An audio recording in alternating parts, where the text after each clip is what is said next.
Well, once again, good afternoon, everybody. Jay Douglas, happy to be back with you. Lake Olmsted Stadium, Augusta, and Saginaw Valley State set to do battle. We're joined again by Blake Collins. Blake, it's great to be back here. What do we do for an encore after 17 innings my last time? You know what? I'm praying to goodness that it doesn't go 17 innings. But look at it this way. I was talking to Taylor and a couple people earlier. We might actually go shorter in terms of the inning span today because the Augusta opponent is from Michigan in Saginaw Valley State, and they have another game right after this one here at Lake Olmsted Stadium, kind of like a neutral site game. So, from what I've been told, this game today is only going 7 innings. But for the Jags, because last weekend we could not we could not connect with hardly anything that the third game of that, the second game of the doubleheader, the third game in the Georgia Southwestern series. So I look for the Jaguars to be a little bit more of what I like to call selective aggressiveness up at the plate, swinging at pitches that are tendered toward your game. Not only that, but make the pitcher work, make the pitcher get into your part of the strike zone, work up the count, let the hitter see what the pitcher has, and be selective aggressive, and hopefully that'll spark the Jags offense because we were shut out the second game of the doubleheader Saturday. Oh, that's great stuff. Yeah, okay, so 7 innings today. That's interesting. Make things, I guess, more compact if you look at it in a certain way. Right. But we're set to go here. Saginaw Valley State going to come to the plate. Their lineup looks like this. Derek Clyde, Adam Fitzgibbon. They have Chad Carson batting third.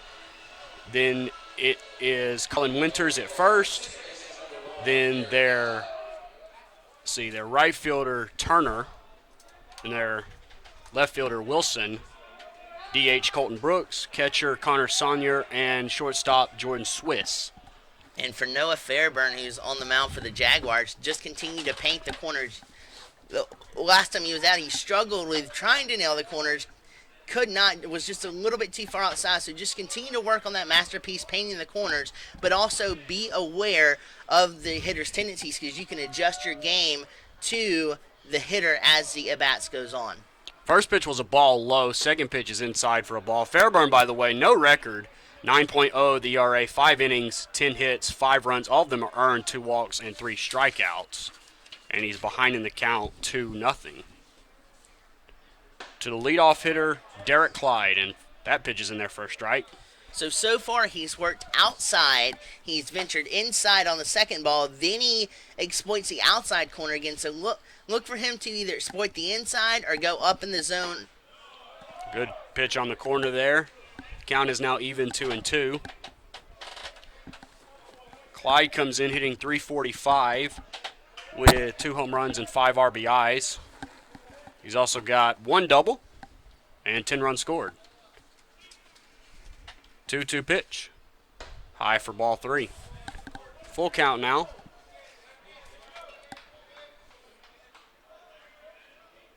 Just before 2 o'clock. Well, actually, the scoreboard clock's a little bit late. 2:01 time right now. Full count pitch. Lined into left center. It's going to tail away from Jamal Cummings and drop for a base hit. And he's going all the way to second is Clyde. He'll be in there.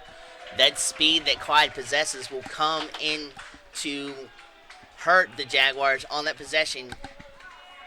Jamal Cummings, his speed, he made that look closer than it was, but an excellent piece of hitting, keeping his hands inside the baseball, bat inside the baseball, leading with his hands and shooting it out toward the left center field gap, going the opposite field. So that'll bring Adam Fitzgibbon in, .385 hitter. He'll hit from the left side. And he has 10 total hits, no extra base hits, just 1 RBI, 6 walks, and he struck out 5 times. So runner at second with nobody out. First pitch, outside for a ball. 1-0 the count. Yeah, that looked just like a single to me, and then, like you said, he was thinking 2 all the way. That's where the speed came in to harm the Jags there, because as quickly as Cummings got over there, Clark's speed there absolutely beat out Cummings' speed and made it to the bag at second. That pitch on the outside corner for a strike. Or excuse me, Clyde's speed. My bad. Fairburn at the belt, ready. 1-1 count. Here it is. Did he go? I don't think so. No appeal. Outfield looks this way. Carrington Evans gets the start in left. Adam Sperlin in right. Jamal Cummings at center. Cole Janowski and Ty Hobbs on the corners. And Tyler Roberts, Cody Lanford up the middle. There's a pickoff move. They don't. It's popped up into center field. It's shallow. Cummings is coming in, and he's got it. Thinking about tagging and staying is Clyde. Too shallow. Not only does Cummings have speed in center, but he has an arm like a cannon as well. And if Clyde would have, Cart would have tried to advance, he'd have been gunned down by the throw of Cummings in center and then the tag by Janowski at third. So that'll bring up the third place hitter, Chad Carson. 407 to average. No home runs, 8 RBI, 6 doubles. Runner at second, 1 out. No score in the ball game, just underway. On the inside corner, good breaking ball there from Fairburn. Trying to tie up the hands of the hitter. Let's see if he now goes back there, and then that will open up the outside corner for Fairburn. Nothing in 1 out. Runner at second, no score. Here's pitch. Ooh, a little bit of a late call. Looked inside, but late strike called on the inside corner. And you can definitely tell that Carson there absolutely wanted to talk about that with the umpires. He went back trying to figure out where that pitch was. That's a base hit up the middle. Rounding third is Clyde, and he'll score without a throw. It'll come into second, and it's 1-0 Saginaw Valley State.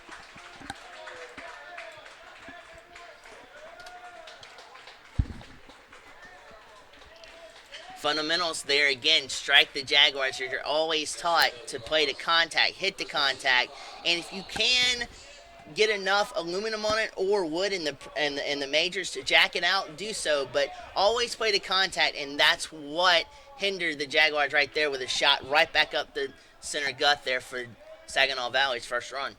Pitch home is in there for a call strike. Colin Winters is your hitter now. 367 the average, 1 home run, 7 RBIs, 2 doubles, 1 triple, 8 runs. He has scored 11 total hits. Runner at first, 1 out, and the Cardinals have a 1-0 lead. Fairburn set. Here's the pitch. On the inside corner for a strike, 0-2. 1 out, a run is home, 2 hits in the inning. Fairburn with a long look in away from first is Carson, who has the RBI single. Fairburn to the plate. Fly ball, but back our way, foul. Winter, who's at the plate now, is in protection mode, down 0 balls and 2 strikes. So that means that his strike zones expand because he's in protection mode, which means that the umpire strike zone could expand from 17 inches to that 19, proverbial 2 inches outside to that 19 inches. Runner first, 0-2, 1 out. Pitch way inside, but it is ripped, and it's foul down the left field line. Good job of controlling the hips and exploding through the hips from Winter to pull that over foul past Janowski at third. Count remains 0-2, 1 out in the inning. 1 run is already in, the RBI single from Chad Carson.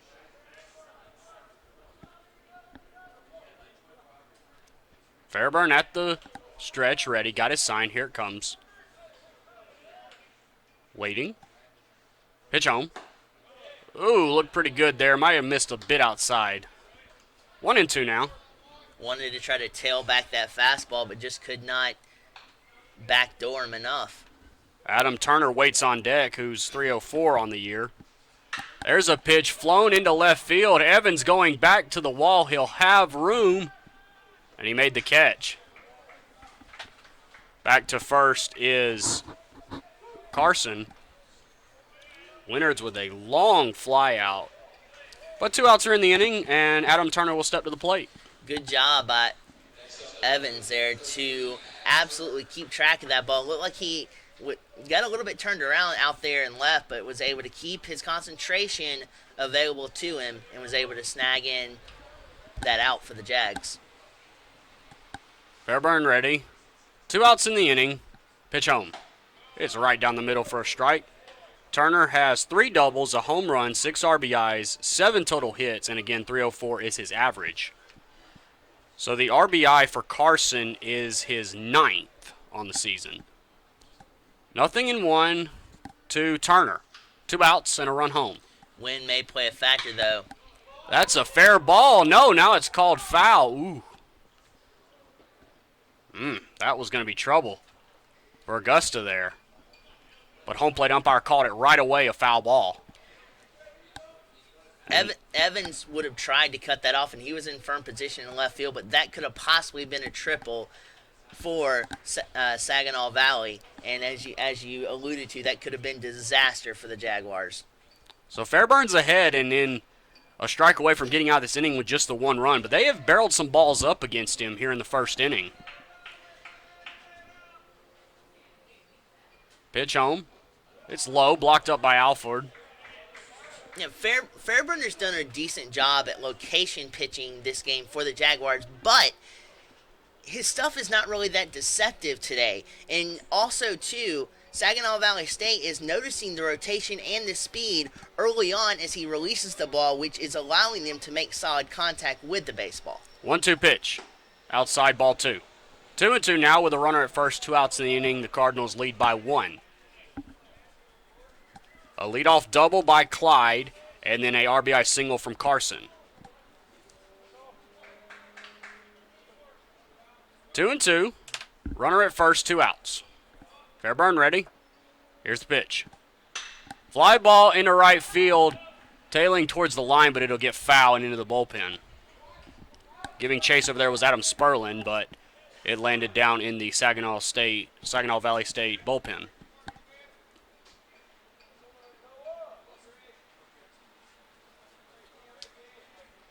So we're going to do the 2-2 again. Runner at first, 2 outs, 1-0 your score. Fairburn at the belt. Turner at the plate.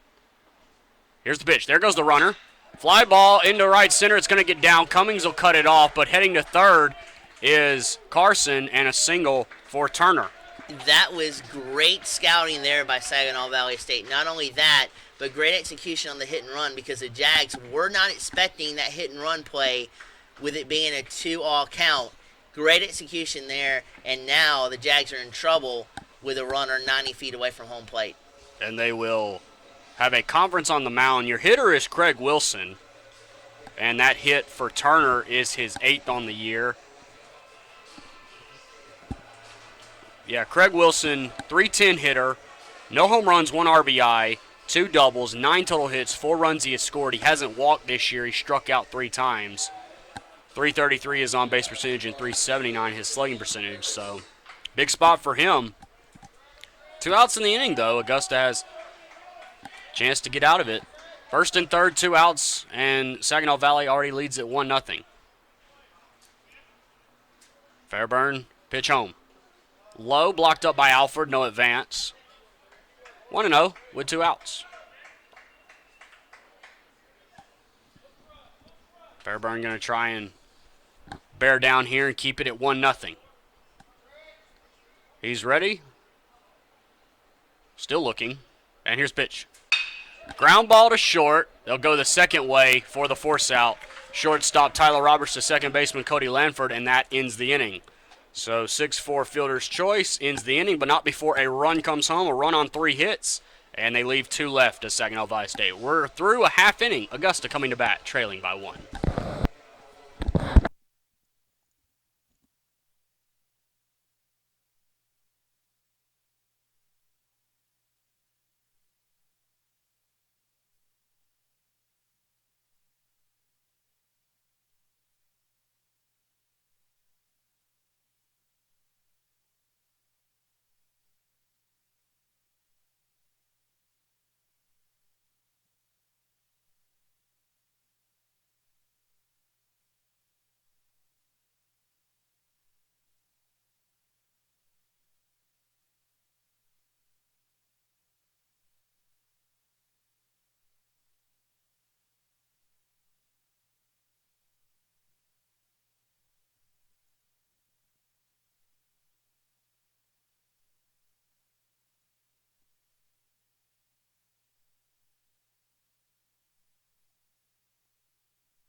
Back here at Lake Olmsted Stadium, it is 1-0 Saginaw Valley State in front. They got a run on 3 hits in that last inning. Augusta coming to bat. Their lineup looks like this: Cody Lamford, Tyler Roberts, Cole Janowsic, Ty Hobbs, Adam Sperlin, Jake Bogosian, Brent Alford, Carrington Evans, and Jamal Cummings. So a little bit of a change up with Roberts in the 2-hole who's on deck and Cummings in the 9-hole. Usually Tyler Roberts is in the 9 spot, but Chris Howell, head coach of the Jaguars, looking to add a little bit of speed at the bottom of the order with Cummings at 9 and Lamford, who's at the plate with great speed at 1, trying to set the table when the Jaguars turn the lineup over.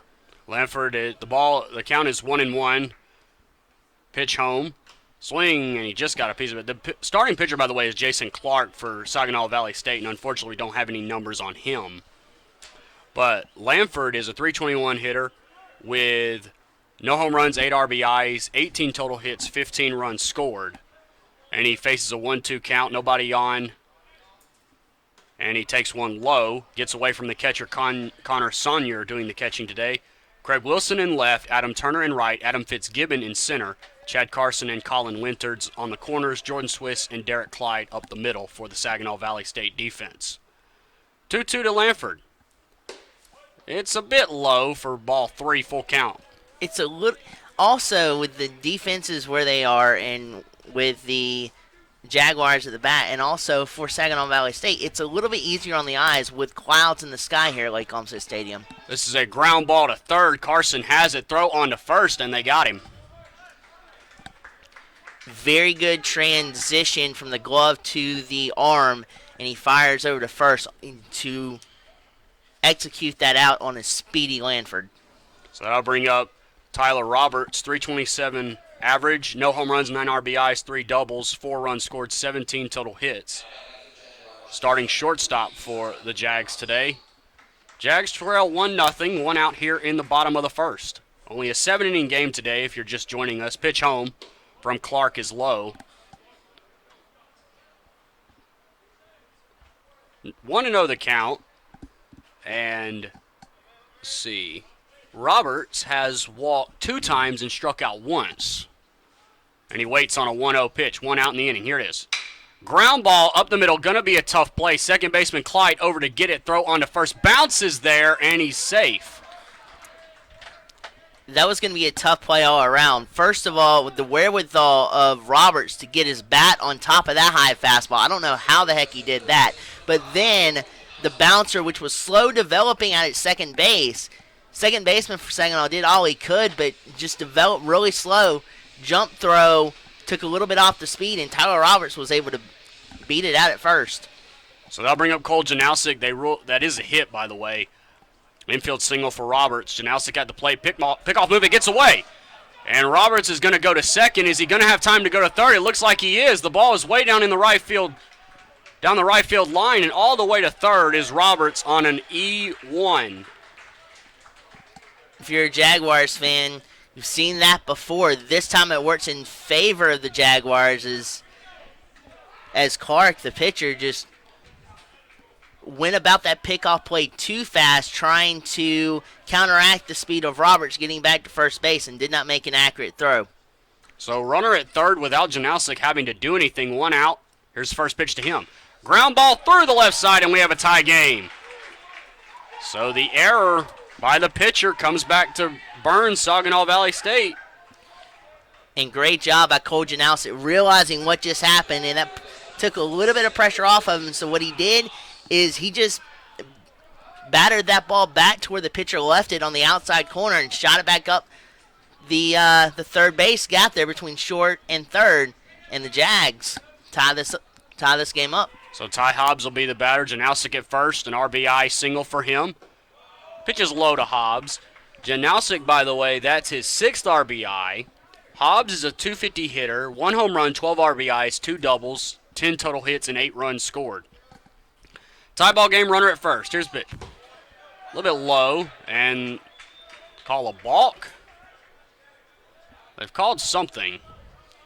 And it looked like it was a balk, but that came from the field umpire there. is you see in Division II, you only have 2 umpires, one for all over the field and one behind home plate. So 2 mistakes by the pitcher Clark to give Augusta some help here. Pitch home. In there for a called strike. The run, I feel it's unearned because the error got him all the way to third. It would be. After any type of error like that, any runs that score after that are considered unearned. Nothing in 2, 1 out. Fly ball into right field. Turner is drifting towards the line. It's tailing away from him. It'll land foul. So just to follow up with that, Janowski gets second. If he scores, I believe that would also be considered unearned for the pitcher because of that error. Well, I don't think a balk counts, and he got a hit, so I don't think that would be unearned. Hobbs at the plate, still nothing in 2, 1 out. Runner at second is Janowski, who drove in the run earlier in this inning. 1-1 is your score. Pitch home. Outside and low, blocked up by the catcher, Saunier. 1-2 now. Great job there by Saunier, shifting his weight to be able to keep the runner at second at bay. Janowski, the runner at second. Hobbs at the plate, has a 1-2 count, 1 out in the inning. Clark ready at the belt. Here's the pitch. Runner going. Swing and a miss. And throw down to third. He's safe. So a strikeout for Hobbs, but give Janowski a stolen base there.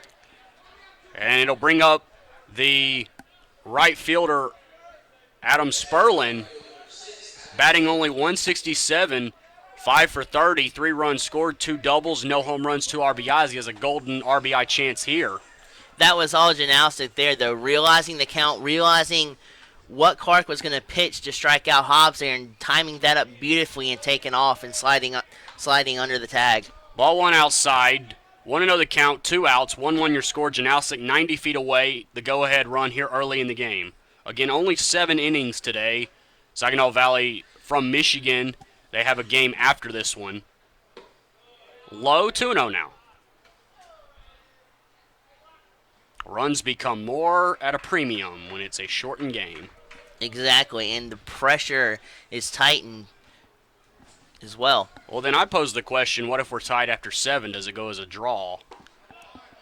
I wouldn't think so, because I would really think even in that circumstance, you would play until like we do in regular gameplay. You go until the team scores a run, and then the home team has a chance to come back. If they don't, then the game's over.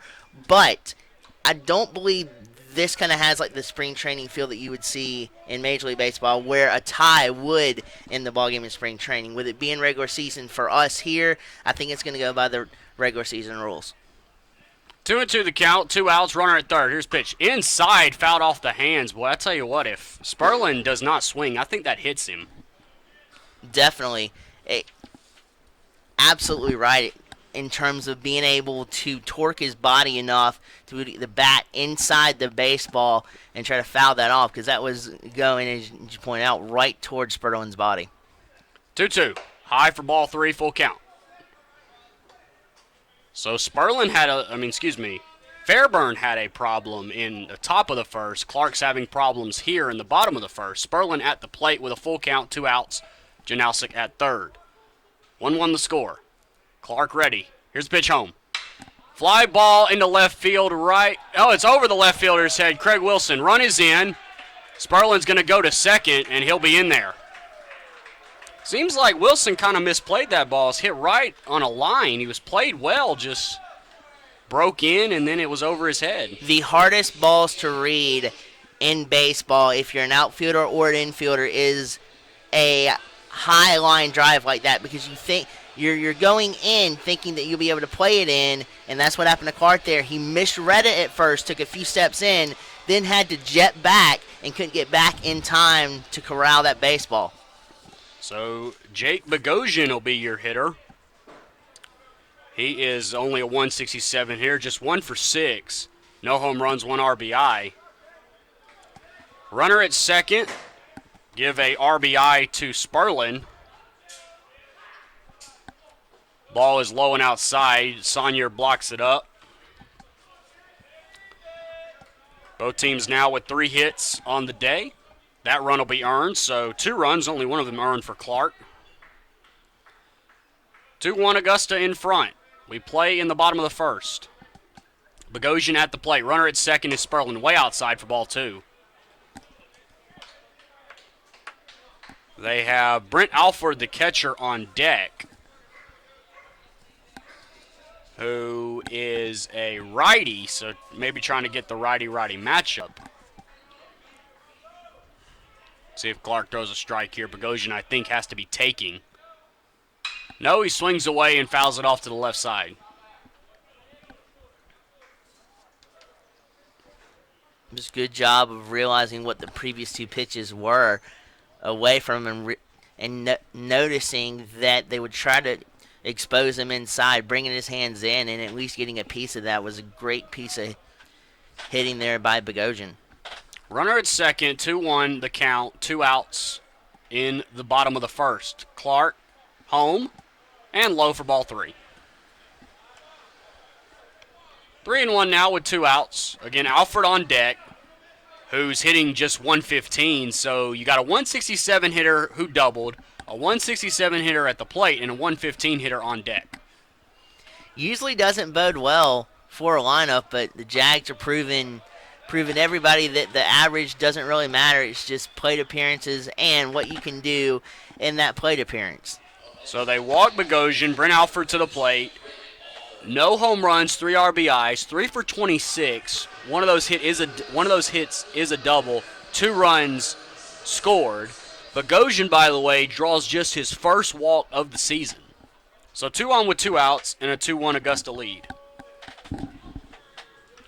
They go back to second. Nobody's covering the bag, so no throw, but keeping Sperlin honest at second.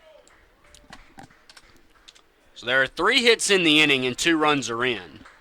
A walk in the inning as well, and 1 error. That's inside for ball 1. 1-0 the count, 2 outs, 2 on, and a 2-1 ball game here in the bottom of the first. Sun has come out, but the wind is still blowing. Clark ready. Here's the pitch. Right there for a called strike.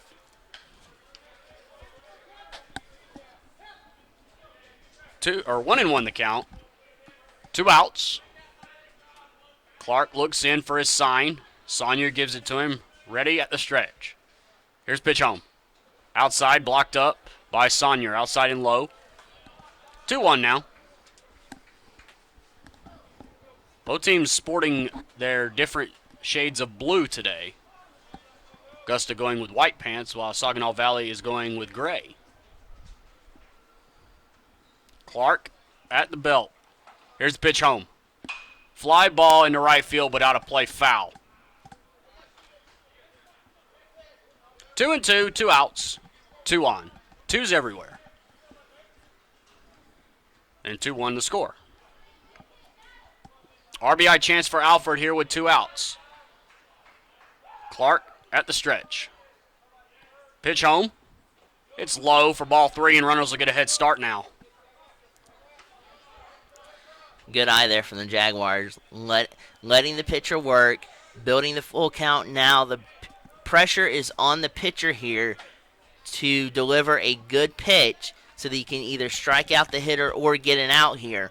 But they're calling another balk on the pickoff move. They called a balk, so now a base hit will score 2, and first baseman Colin Winters is over to talk to his pitcher. And Jason Clark, though we don't have any numbers on him, I can let you know that he is a freshman, 5'10", 180-pound from Auburn, Michigan. That's interesting. He's played infield this year as well, and again, no numbers on him, so this may be his first start. It is off to a interesting start. 2 balks in the inning, 3-2. Fly ball over to the right side. First baseman giving chase is Winters, but he will run out of room as it lands in the stands. yeah, even even as a pitcher, and pitchers make their home on the mound, every mound is different. It feels different. It steps differently. It's just different. So, and that could be part of Clark's deal here is he's trying to feel out the mound, much less pitch, in a hole now, 3-2 strikes. Full count with runners at second and third. They got there via the balk, and that's inside and hits him, and the inning continues. So 2 free passes in the last 2 batters. And Carrington Evans will bat. He's the eighth Augusta Jag to bat in the inning. Augusta leads 2-1. Jamal Cummings waiting on deck. 3 hits in the inning, a walk, and a hit by pitch. 2 runs have scored, Tyler Roberts and Cole Janowski. Lanford grounded out to begin the inning, and then Ty Hobbs struck out. Bases are full of Jags. Pitch. Low for ball 1. No action in the Senecal Valley bullpen. I think with game 2 looming, I want to rest as many pitchers as they can. And, of course, this is your freshman. You want him to try and pitch himself out of jams. 1-0 pitch. Downstairs again, ball 2. This is definitely a game that he can learn from, though. Being in this much trouble early on, if he can get out of it, there'll definitely be some communication between the pitching coach and him, but it's definitely a learning curve for the freshman. That's in there for a called strike, 2-1. 2 outs, bases are full of Jags. 2 runs in the inning off 3 hits, the 1 throwing error by Clark.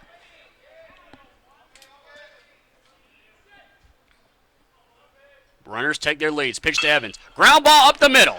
Scoring is Sperlin. Rounding third is Bogosian, and he'll have to hold up. Throw back to third, and they didn't get him. So Sperlin scores, and everybody moves up a base. It's an RBI for Carrington Evans. Yeah, we pointed out earlier that a selective, aggressive approach would do wonders for the Jaguars, and that's what they're exhibiting right now, making the pitcher pitch their pitch, selectively being aggressive and not trying to do too much with the baseball, just shooting it back where Clark is pitching it, and that's what's accounting for the 3 runs so far for the Jaguars. Jamal Cummings, your hitter, bases loaded.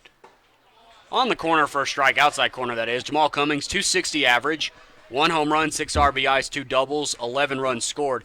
Evans, by the way, picked up just his 2nd RBI, and he'll boost his 364 average up, getting his first start today.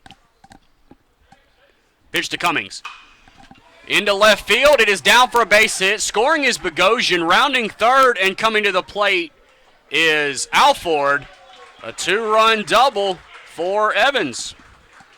Jaguars continue to feed off of Clark's miscues at the plate and continue to fist balls and find holes where the fielders are not.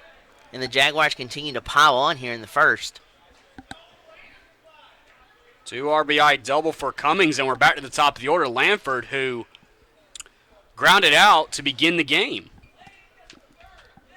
And this is a sight to see if you're a Jaguars fan. Batting around in the first inning of this ball game. We haven't, with as many home games as I've done.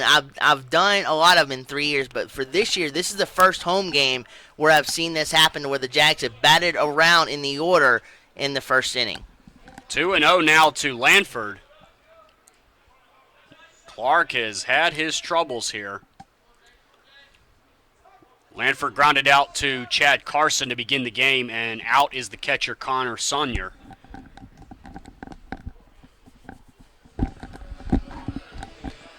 Trying to calm his pitcher down. Sonyer, by the way, is a freshman as well. So 2 freshmen, and they're from the same area, both from Auburn, Michigan. Both attended the same high school, so they know each other well. Well, that's got to be a comforting thing, but 2-0, 2 outs, second and third. Pitch. Inside for ball 3. But that was good by Sonyer, though. As we're talking about the relationship there in the battery connectivity, Sonyer realized and knows when Clark gets tired, and he went out to try to settle him down right there. That's in there for a strike. 3-1, 2 outs, second and third.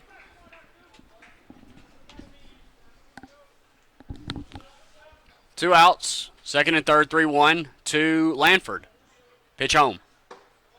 That's on the inside corner for a strike. Full count now.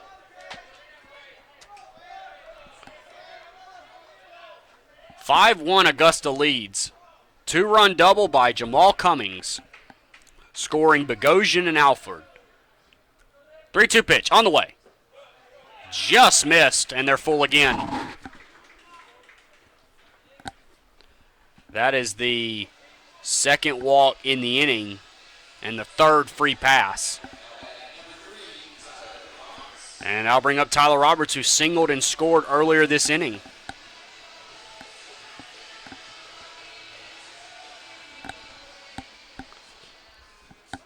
Bases are full of Jags once more. Jaguars have performed at a consistent contact base this inning. That's outside for ball one. There hasn't been that many hard-hit solid balls this inning. It's been mostly finding holes, whether it be of the ground-out variety or the fly-out variety, and the Jaguars keep on scoring. That gets through Sonia, but not far enough for Evans to advance from third. Evans singled and drove in. No. Cummings had a double, drove in two. Evans may. No, I don't think he did. Also, too, the defense for Saginaw Valley State has been on the field for 30-plus minutes.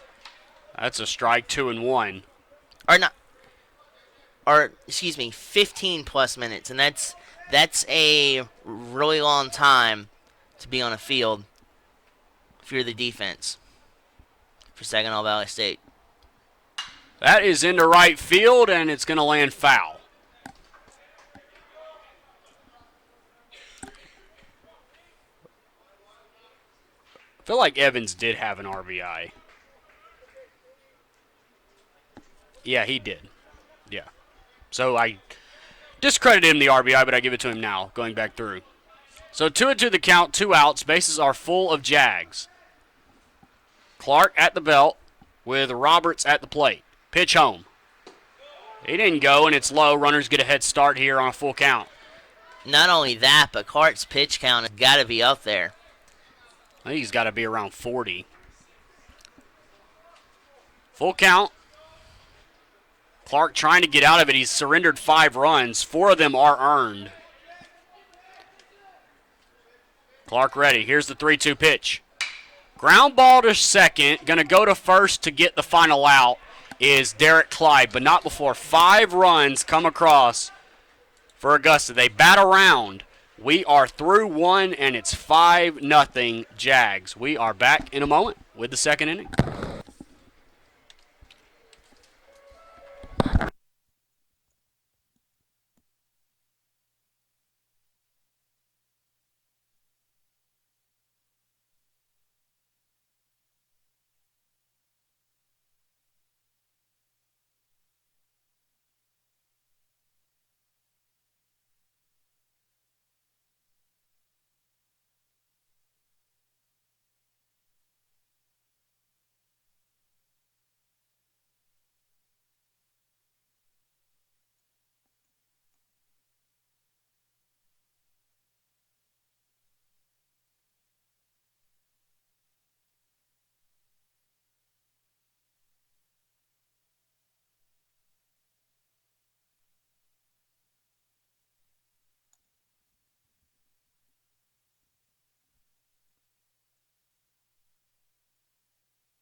We are back here at Lake Olmsted Stadium. What a first inning for Augusta. They get 5 runs on 5 hits. There was a throwing error that allowed one of the runs to score, but good inning for Augusta, and now Fairburn has himself a lead, and we'll see how he pitches with it. Bottom of the order, Colton Brooks, Connor Sonier, and Swiss are due up.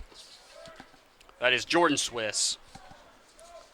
Pitch, swing and a miss by Colton Brooks. It takes a lot of pressure off of Fairburn because he doesn't have to be so refined now on the bump and he's been really good at mixing his speeds.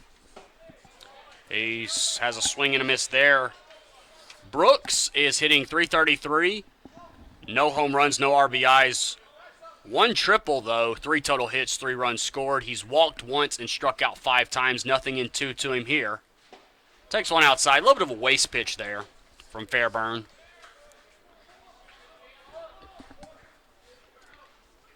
1-2, nobody out. The Cardinals of Saginaw Valley trail 5-1. That's a pop-up back towards our way, but it is foul. And lands on top of the roof. Count remains 1-2. Brooks DHing today. Sonyer, the catcher, will follow, and then it's Jordan Swiss, the shortstop, to round out the lineup. 1-2, Fairburn. Wind and pitch home. Here it is. Inside, nearly hit him. 2-2 now. Everybody playing straight away for Augusta in the outfield as well as the infield. 2-2 to Brooks. Wind and pitch from Fairburn. Here it is. Fly ball. It's going to be in foul territory. Who wants it? The catcher offered, and he's got it. Tremendous job there by Alford, taking charge with Hobbs crashing down on him, calling off Hobbs, and garnering the out. So Connor Sonyer will bat the catcher, and again, no numbers on him. So no numbers on the pitcher, Clark, and no numbers on Sonyer, the catcher. So we'll see what he does. He's a righty. First pitch to him is on the inside corner for a strike. Good breaking ball there. That fooled Sonyer. He was expecting a fastball, not expecting a slide piece there, and was tremendously fooled. He is a freshman, as I think I mentioned that already. Swinging and a miss, strike 2. Way in front is Fairburn. Fairburn just looks more comfortable out there playing with this lead right now. Jordan Swiss, the shortstop, on deck. Fairburn ready. Wind and pitch home. Here it is. Fastball in there, but it'll miss a bit low for ball 1. Not only that, but Fairburn, as you mentioned, with him being comfortable, he's not really forcing any pitches either, which means that he's letting the rotation and the speed and the movement of the ball work itself out, and that's where you're seeing all these swings and misses. That was a curveball inside, and Sonyer will line it into center field for a base hit. Left that one up a little bit, and Sonyer made him pay. So the 4th hit for Saginaw Valley, and that'll bring up Jordan Swiss, the shortstop, the 9th hitter. 261 the average, no home runs, 3 RBIs. No doubles, no triples, 6 total hits, 2 runs scored. He's walked once and struck out 5 times. Runner at first with 1 out. And the Cardinals trail by 1. Fairburn at the set. Ready? Pitch home. That off-speeder stayed high for ball 1. We're back to the top of the order after this. The second baseman, Derek Clyde, who scored the only run for the Cardinals back in that first inning. He waits to hit next. Runner at first, 1 out. Pitch home to Swiss. On the inside corner for a strike. 1-1 the count now. Great job from Alford there, framing that pitch inside. You got the call by the umpire. If you're wondering about Brooks on the base paths, just 1 stolen base this year. He's not been caught stealing, though. He faked like he was going. Alford blocks it up and keeps him at first. Right on cue, he looked like he wanted to go, but did not. Taking a few liberties out there at first base, overstepping a usual 3-step lead, and he was about to. He looked like, as you point out, he was looking like he was wanting to take off there. Cummings put a little bit towards right, but other than that, play straight away for Swiss. Pitch home. Inside, 3-1 now. Runner at first is Sonyer. He singled after the foul out by Brooks to start off this inning. Augusta got 5 back in the first to answer the 1 from Saginaw Valley, and now the Cardinals are looking to answer and chip away at this lead that Augusta has built. Any hard ground ball, you're looking at a double play scenario for the Jags. Right back up the box is a base hit. Cummings will play it on a hop. And I'll tell you what, Saginaw Valley, they've barreled up some balls today here in the first couple innings. Both teams are peppering the ball right now, and that brings up Derek Clyde, who doubled and later scored back in that first inning. He has a golden opportunity to have an RBI chance here. Yeah, Saginaw Valley is not shy about swinging the aluminum and then knowing what to do with the pitch when it's delivered to them. So Fairburn in a jam here. And the Augusta bullpen will get to working, jogging down. Both teams today have come in with solid opposite field approaches at the plate, and it's worked wonders for the Jags, and it's starting to work wonders for Saginaw. Ball outside as Clyde looked to bunt there. Cody Pugh is down in the bullpen, by the way. He got the start last time I was here. Time called at the plate for Clyde, who on the year has 5 RBIs and he has 2 home runs, which leads the team. First and second, 1 out. Shows bunt again, pitch misses outside. Sonyer is getting he's getting a lot of room out there on second. 2-0 to Clyde. Both pitches have not really been that close. There you see is starting to dance. That's a good pitch in there for a strike, 2-1. 1 out in the inning. It was a foul out by Brooks. But back-to-back singles on balls that have been hit pretty hard. 2-1 to Clyde, who has their only run. 1 out in the inning. Here's the pitch from Fairburn. Swing and a miss, strike 2. Good job of barreling the fastball in on his hands, forcing the swing over the top by Noah Fairburn, the pitcher for the Jags. Excellent pitch and an excellent position to place that pitch in. 2-2, 1 out. Fairburn at the belt, ready. Here's pitch home. Off the fist inside, and it was fisted foul off to the left. Count remains 2-2, 1 out. It landed in the Augusta dugout. On deck is Adam Fitzgibbon, who flew out to center back in that first inning. He waits to hit with Clyde at the plate. 2-2 count, 1 out. 2 on, and Saginaw trails 5-1. That one's low. Full count now. Tough pitch to take. Very good take there from Saginaw. See if the runners move here, maybe just one of them. I would think Sonyer might go here, if anything. They do not. Fly ball over to the left side, but it'll get out of play, foul. Sonyer's doing a really good job, too, at second base, timing his lead when he oversteps his 3-step lead. When Noah Fairburn motions to the plate, that's when he takes his over 3-step lead, and that gives him momentum if he does want to try to steal or if the ball's hit in play for an easier track over to third base. You rarely see a double steal with 1 out. Not going again, misses inside, ball 4.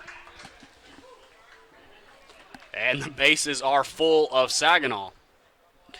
Saginaw Valley Cardinals. Just the first walk of the game for Fairburn. It's interesting here, too, because You've got a 4-run lead, so you're playing outs for runs, but it moves the defense up in the middle a couple of steps too. So you've got a force at any base now for the Jaguars.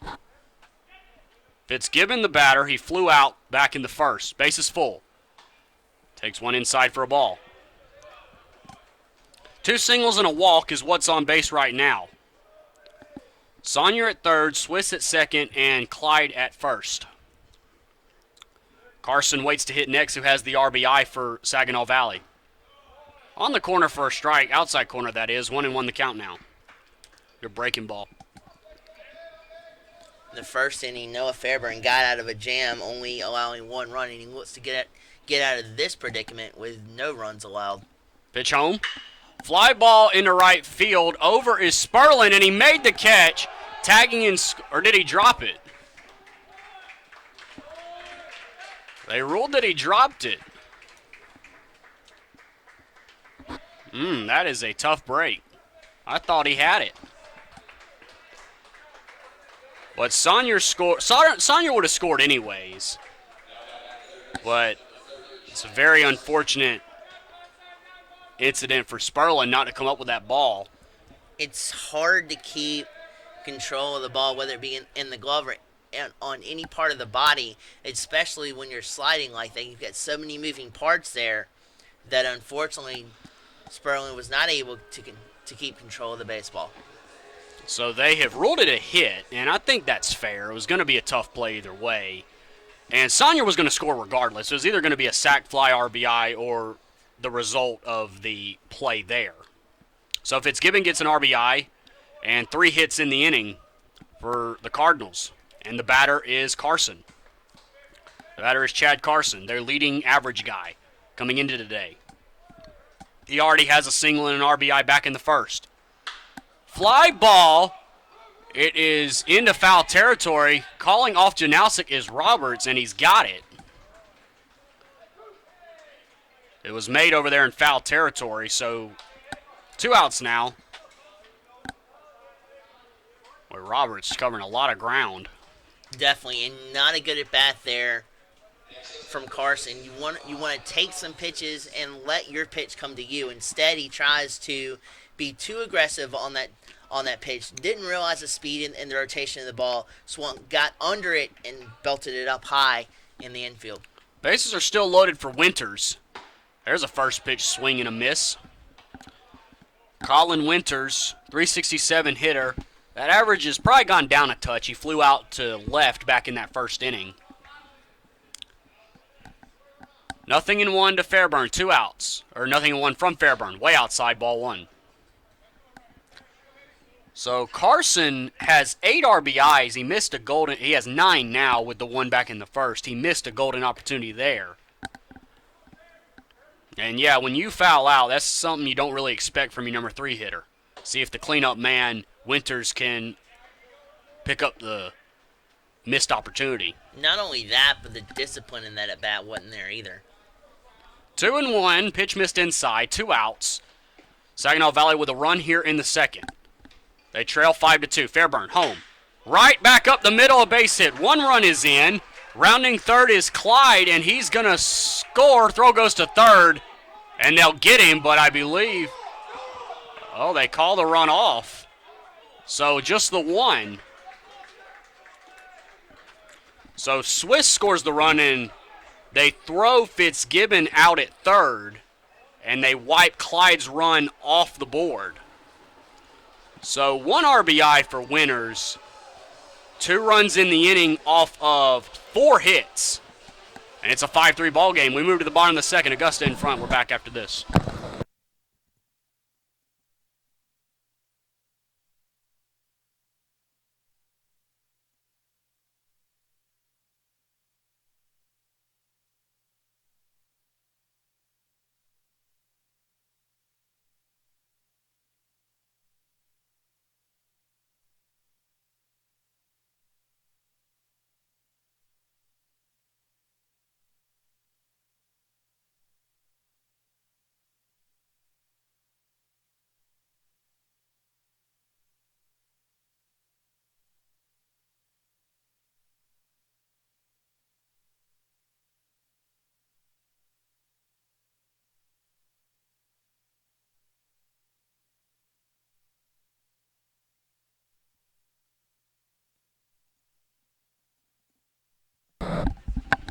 Back here at Lake Olmsted Stadium, an interesting end to that inning.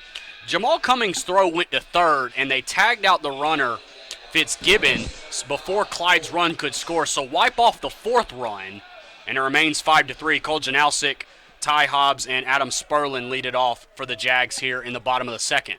One more thing on that. There's an old saying that you never want to make the second or third out at third base.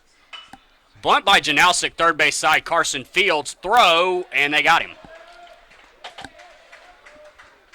Good idea there by Janowski. They're trying to execute a bunt and got it down. Tried to outrun it, but just too much firepower at third base.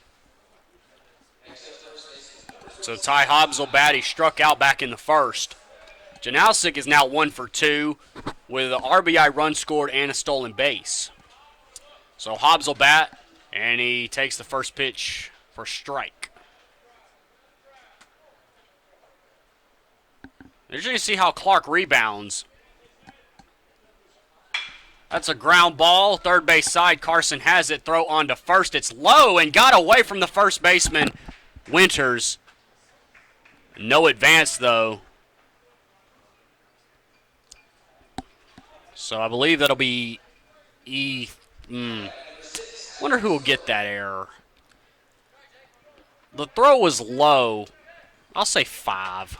Yeah, because ultimately the thrower at that standpoint gets the error because even though the first baseman tried his hardest, he couldn't corral it. But the throw is what you're initially putting that error to. So Adam Sperlin will bat. 1 for 1, RBI. Run scored. His hit was a double. Runner at first, strike 1 into Sperlin from Clark. Runner at first is Hobbs. He's now 0 for 2, but his on-base percentage will go up a tad with reaching on the error. And it's interesting, too, that the first inning started kind of this in a similar fashion with a pickoff move that got away from Saginaw. That particular exchange with a third baseman, the throw getting away from them. So it's an interesting and eerie situation how the first 2 innings have started for the Jaguars, and it could possibly lead to more runs as we saw in the first inning. Sperlin behind 0-2. That one missed a little bit low at the knees. 1-2 now to Sperlin. Jay Douglas, Blake Collins doing the commentary today. If I do say so myself, we were a pretty good team. Only a 7-inning game, though, if you're just joining us, so be wary of that. Fly ball out of play to the right side. Giving chase was Winters, but he ran out of room. It bounces off the roof and lands in the Saginaw dugout. We hope everybody is okay, as that caught the ricochet. Don't think the old cover on top of Lake Olmsted Stadium like that too much, though. That is a fly ball over to the left side. It's going into foul territory. Carson giving chase, can't find it, and he couldn't make a play. He was losing it as he was giving chase and then couldn't make a play on it. Left fielder Craig Wilson also giving chase, and shortstop Jordan Swiss as well. So 1-2 to Sperlin. Battling here, he was down 0-2. He's trying to battle back and get a hit. It's not often in a hole do you have another chance at life, and let's see what Sperlin can do with it. Pitch home. Low, blocked up by Saunier. 2-2 now with 1 out in the inning. Both balls have been hit to Carson. He made one play and missed the other. Janowski tried to bunt. Carson made the play. And that ground ball from Hobbs, Carson throw was a bit low. That gets away from Saunier and heading on to second. And without a throw is Hobbs. So a pass ball, I believe, be credited to Saunier. Dangerous advance by Hobbs as that ball didn't look to pass Saunier, but he couldn't find it. That's what made it dangerous, because if he were to be able to locate that, as Hobbs would have initially, with about the first 2 or 3 steps in the takeoff, Hobbs would have been gunned down in second. 3-2 the count. 1 out in the inning. Maybe it is just 2-2. Well, that was ball 4. Okay. So Sperlin walks. It's the third of the game for Clark. And Bogosian will be the hitter. Jake Bogosian will hit, who walked and scored back in that first inning when the Jags sent 11 to the plate. And Clark getting in trouble like he did in the first inning. Free passes, missing spots. The Saginaw Valley pen is vacant. Ball outside. You know, and when you're sitting for that long of an inning, it can have disastrous effects for you. And thus far, Clark has not been able to find the strike zone, and you gotta wonder, for as long as he was on that bench, it could have had an effect on where he's been able to locate pitches in the second. Yeah, it's definitely not easy. Swing and a miss to sit on the bench for an extended period of time, come out and get warmed up right away. We saw that with Fairburn, giving up the 2 runs. So both these offenses have come to play today. I like offense as much as the next guy, but you feel for the pitchers. Just missed inside. Ball 2. 2-1 the count. Exactly, because they're so mechanically driven and they're so spot driven that any time a pitcher misses and he gets damage off of it, it plays with his emotions and his psyche. And that's another reason why Clark is in the position that he's in. That's ripped down the right field line, but foul. 2-2 now. Bogosian tried to turn on it and just missed it.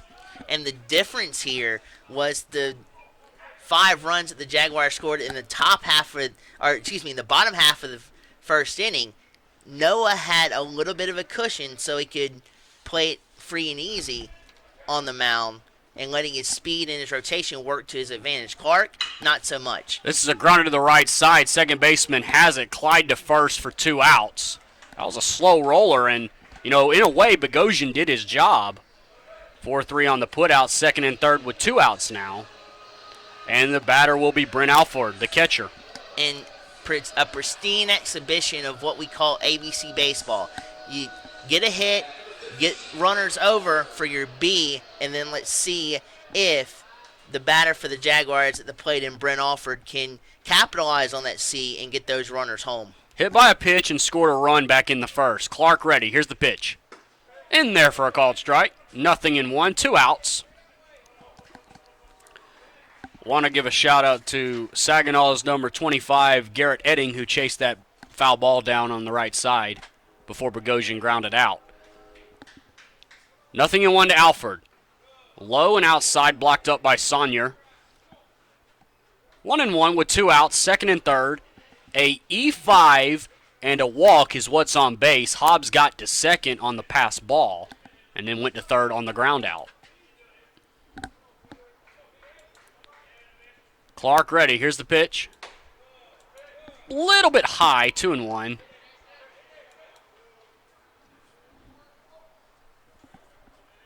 Alford back in, second and third. If Alford can come through here, first the pitch, 2-1. Low, 3-1. Alford would be looking for RBIs 4 and 5 if he could get a base hit here. And with 3-1, he'll have a great opportunity to do that because Clark's got to throw him a strike with Carrington Evans coming up, who has an RBI in this game already. Popped up, but it'll get out of play back our way. Just a note here, the outfield's playing shallow.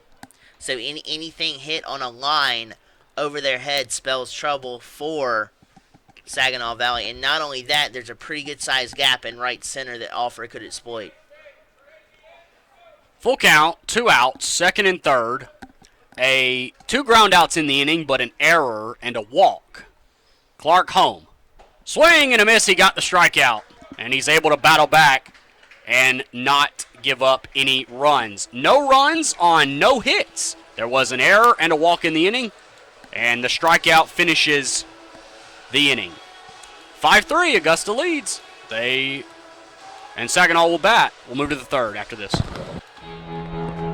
Cheer for the stumbles. The he shoulda had that's. And the tears that linger.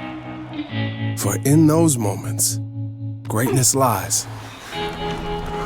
There, you will find the provoked, the determined, the unified. It's in those moments that champions are born. Cheer for the stumbles. The he shoulda had that's. And the tears that linger. For in those moments, greatness lies. There, you will find the provoked, the determined, the unified. It's in those moments that champions are born. Cheer for the stumbles. The he shoulda had that's. and the tears that linger. For in those moments, greatness lies. There, you will find the provoked, the determined, the unified. It's in those moments that champions are born.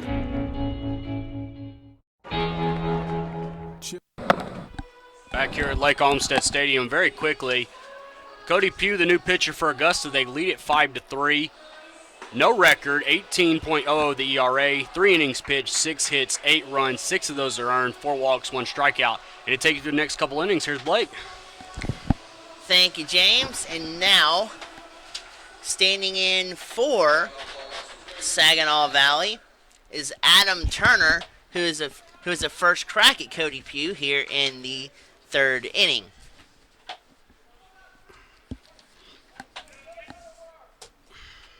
Cody Pugh, a right-handed pitcher, fires a fastball, tails back over the inside corner. Had Pugh swinging for the fences and swung right through that fastball.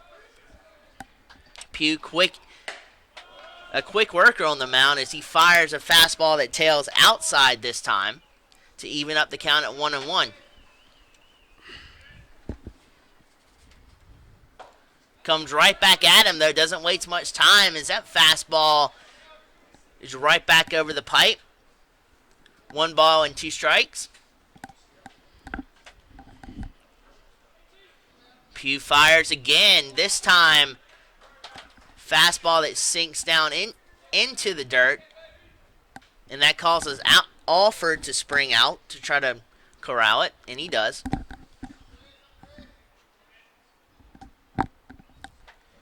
Pugh wind up again in the pitch. Sets him up with a fastball and sets him down with the same pitch.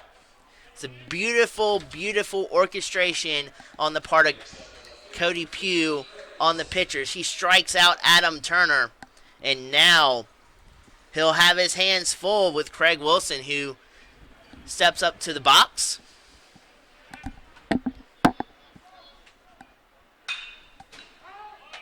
Wilson unloads on that first offering from Pugh, but that is sent sailing back to the right fielder and out of play. Pugh now again, Wilson deals this time. Took a little bit off and had Wilson out in front. Another offering out of play on the right side. Final numbers on Fairburn, by the way. 2 innings pitched, 1 walk, gave up 7 hits, 3 runs. They were all earned. And that pitch barrels in the dirt for a 1 ball, 2 strike count. Yeah, a little bit of a conservative start for Noah this game.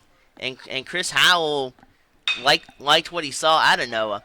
But that ball is driven to second. Safe, I think, yeah. Wilson, with an impeccable speed, beat out the throw from Lanford, who had to jump in transition to try to make that play. Threw across his body, and Wilson beat it out. Slow bouncer up the middle, too. Lanford having to cover a lot of ground there. Also could have messed with the timing. And now, Saginaw Valley with a runner at first, and there you see Pugh going back to check on Wilson. And now Colton Brooks, the DH, stands in. He doesn't waste any time wanting to jack that fastball out, but he swings right through that one and over the top. Wilson just 1 stolen base. He's been caught stealing twice, so not a real threat. Jaguars up the middle are in double play depth. Janowsic even with the bag, so any shot toward him, he's going to second. That's hard hit at Janowsic.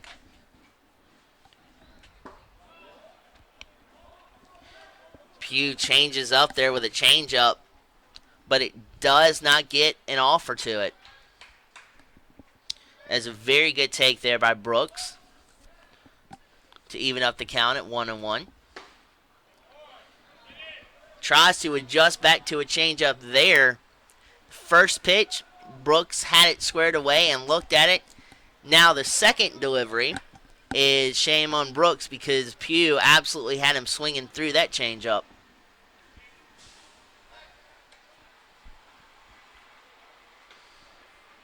Back over to first to check on Wilson. That's twice in this at bat already. A little bit concerned with his speed over at first with the Jaguars up by 2.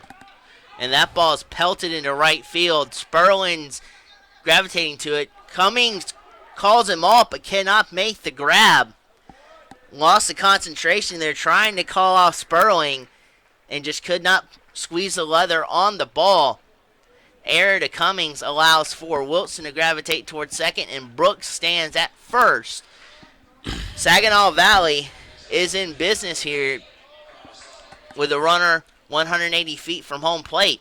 Looked like right fielder Sperlin wanted it. Cummings called him off, and Cummings looking at Sperlin, I think, or maybe looking at the runner Wilson, took his eye off the ball and dropped it.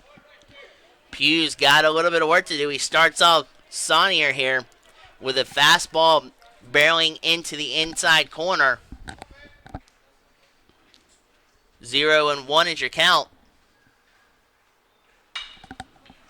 And that ball is tattooed foul, and it will reach the seats. As quickly Saunier here has a battle in front of him, down 2 strikes. So you've got Saunier, then Swiss are the next 2 batters for Saginaw Valley. Pugh tries to connect with the outside corner, but just a wee tad too outside.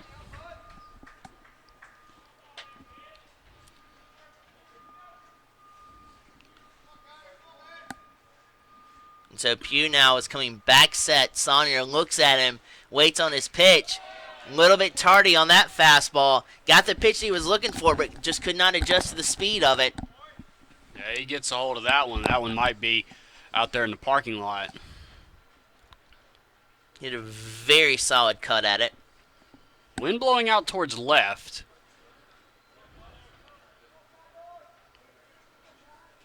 Everybody's pretty straight away. Pugh now decides to change speeds on him drastically and goes with a changeup that sinks. And Saunier was ready for it and watches it hit the dirt.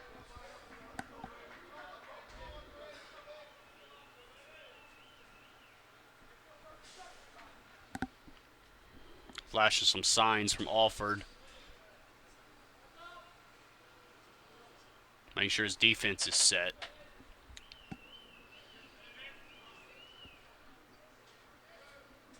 Now Pugh's looking to work out of a jam. Long look in to change kind of the runners on base. Got him. Pegged him out at first base. Brooks is out of here. He's going back to the dugout, but Wilson takes the bag at third, so it works just as well as a steal, but the Jaguars do acquire the second out. That's not something that I think will sit too well with the Cardinal head coach. They've had 2 opportunities that have been squandered on similar plays like that. The first one coming in the top half of the second inning where a Cardinal was thrown out at third with 2 outs. And then this one here to gravitate here in the third inning to the second out for the Jaguars. 2 critical plays that could have changed this whole complexion of this ball game for the Cardinals. Yeah, that's a double whammy, too. It's the second out of the inning, and he's also got 2 strikes. Exactly. He's in a major hole here. I got him. Pugh works out of his jam extremely well as we go bottom 3. Jaguars still ahead by 2.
Clark is back out there for his third inning of work, and he will go toe-to-toe with the Jaguar leadoff man in the third inning, Carrollton Evans, as he laces the first pitch into left field. A seeing eye single for Carrollton Evans. The Jaguars get the third inning off to a raucous start. And he will hand it off to Jamal Cummings. Two very well-endowed speedsters in Cummings and Evans hitting back-to-back. Let's see if Evans causes havoc on the base paths and tries to steal, or Chris Howell could possibly do a hit and run later in this at-bat. We'll see. Clark, realizing the speed of Evans, trickles over a throw to first base. Evans back in safely. Evans does not have a stolen base this year, so interesting to see if Coach Howell does put him in motion. Ooh. Tough take there from Cummings. Did not go his way, as the umpire says that nailed the outside corner. Looked a bit low from here. It did to me as well.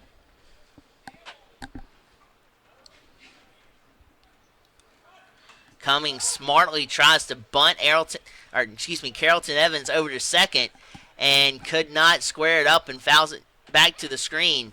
You want to try to square it up, center it up, and then beat it into the ground if you're going to try to bunt. And Cummings could not square it up in time.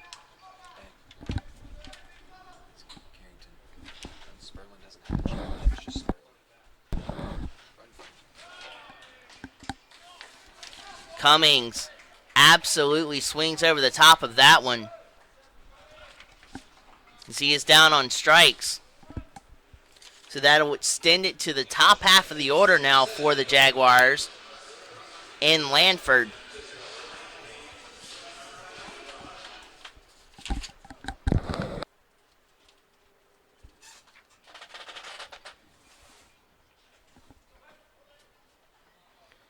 As Evans now is still at first base.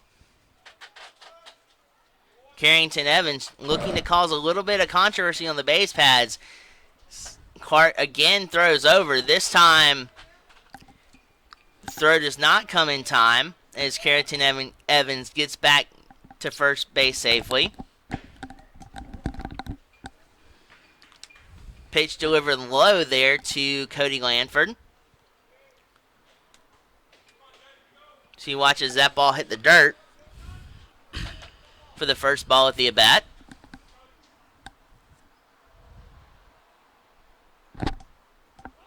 Carrington's taking off.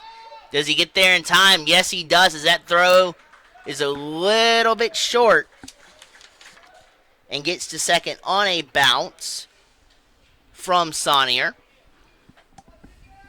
And the Jaguars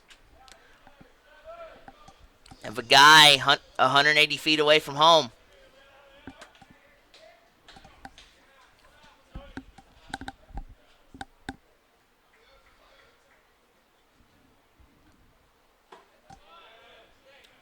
Good eye there by Lanford.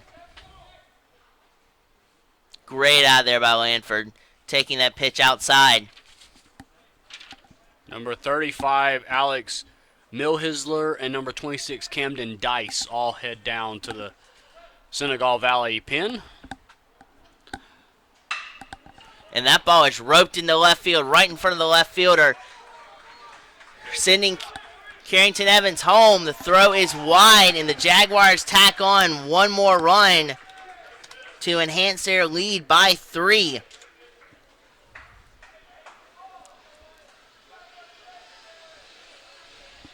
It's Cody Lanford placing some well-balanced aluminum on that pitch right in front of the left fielder. And now he will turn it over to Tyler Roberts.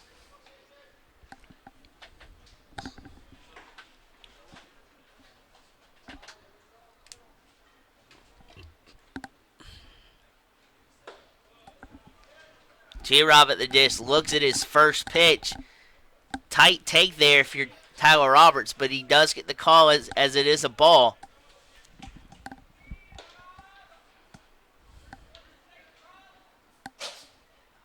still have Clark on the mound if you're Saginaw Valley. His next delivery is a strike pinpointing the center of the plate.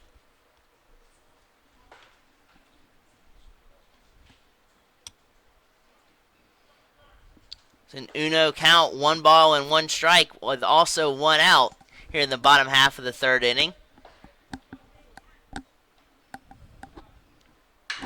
As that ball is belted to left field, it's deeper than I initially thought it was. As that ball is gone, see you, adios, and tack on some extra runs for the Jaguars of Augusta University. As that ball was tattooed, and Tyler Roberts having himself a day.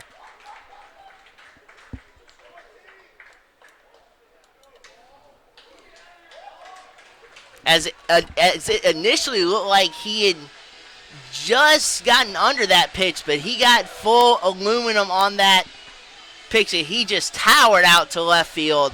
Left fielder kept roaming back, but ran out of real estate, and Tyler Roberts escorts this lead to 8-3 now for the Jaguars.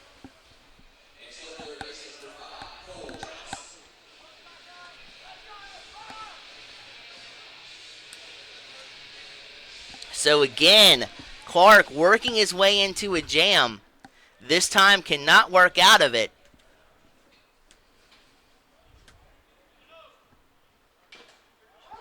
As this next offering to Cole Janowsic is swung right through. Cole foul tipped it at the plate.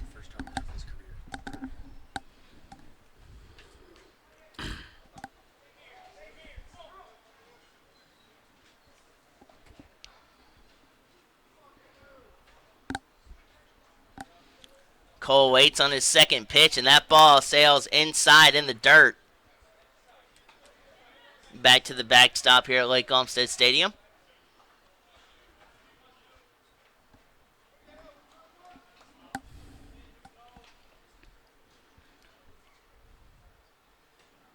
And again, same spot, same result. I just wonder how long Clark has. I mean, they've got 2 guys down there. You would think with him giving up 8 runs, his leash would be a little bit shorter than what they're letting on. Good pitch there. He's coming back well, though, as the changeup for Janowsic. It's an even 2 ball and 2 strike count now. 1 out here in the bottom half of the third inning. The Jaguars' bats have come alive. Sunday they couldn't get a run worth its money. Today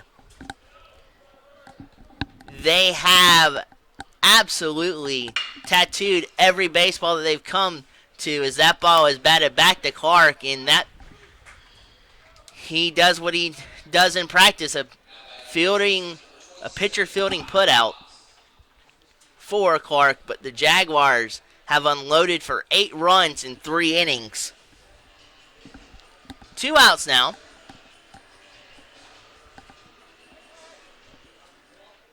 As you've got Hobbs now standing in for the Jaguars. The first baseman for the Jaguars takes one low.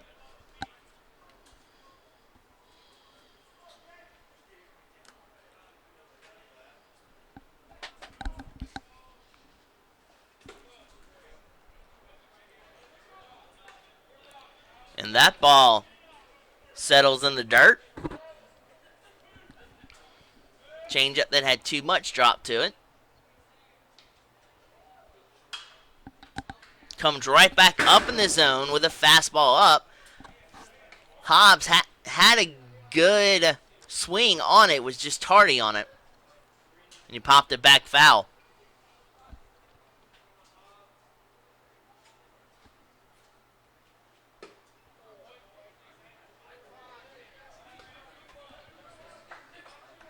The next offering from Clark is outside. It's a 3-1 count now. 2 outs here in the bottom half of the third inning. And Hobbs extends this inning for the Jaguars via a 4-pitch walk.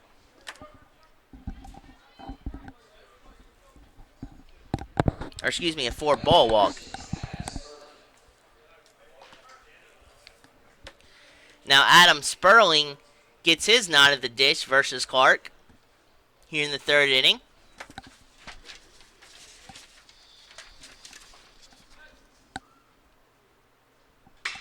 And he settles in on that curveball down, skies it into center field. Quick running center fielder for Saginaw Valley hauls that one in right center field as we go. Top 4, Augusta lets loose and gain 3 more runs in the process. It is now 8-3 Jags.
Before we get back to action here, interesting note was given to us. Roberts, his first home run of his career, and him being a senior. So 4 years of work to get his first home run of his career. What a job, and congratulations to the young man. Excellent note for Roberts here in his senior year. He's looking to build on that, though.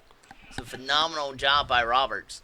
Pugh's back on the mound for the Jags, and his first offering is a ball that's taken outside. Roberts is from Fayetteville, Georgia, McIntosh High School, 5'10", 175-pound senior. Pugh's next offering is low, as it's 2-0 the count. Wind is settled down just a wee tad here at Lake Olmsted Stadium. And that ball is skewed into second. Lanford picks it up, transfers, and fires over to first. First out here in the 4th inning is recorded. Couple pitchers run down for Augusta. I can't really see the numbers. As they have 3 pitchers now down there. Well, Pugh's look good though. I wouldn't contemplate taking him out. Not yet. Not yet, as he has had a solid inning of work thus far in his 2nd inning in today's ball game. And that ball was shot into left field. Carrington, I want to apologize because I think I've been saying Carrollton, but it's Carrington Evans out in left field, as he first initially misreads it and starts in, but the speed allows him to catch up to the baseball and gathers that one in left field for the 2nd out.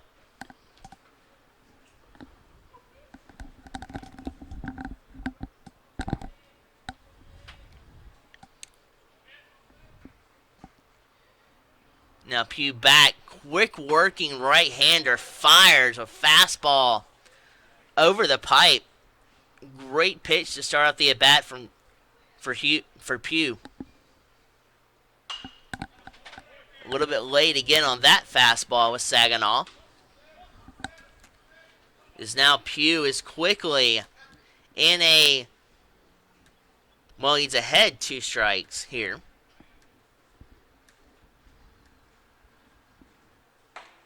Good waist pitch.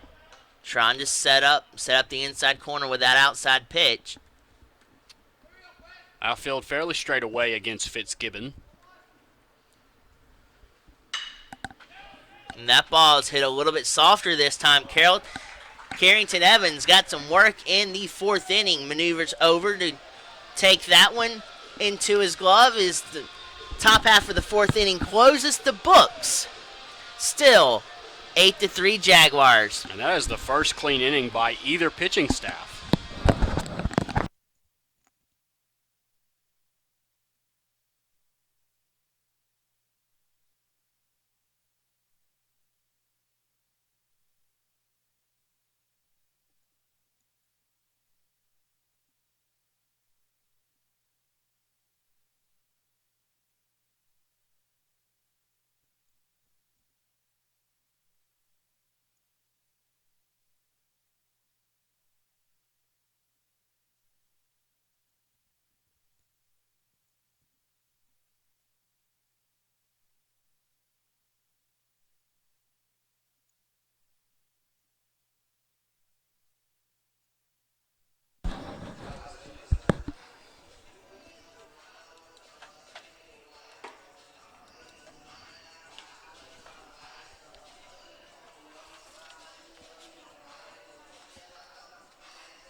So Clark calls it a day on the mound for Saginaw Valley.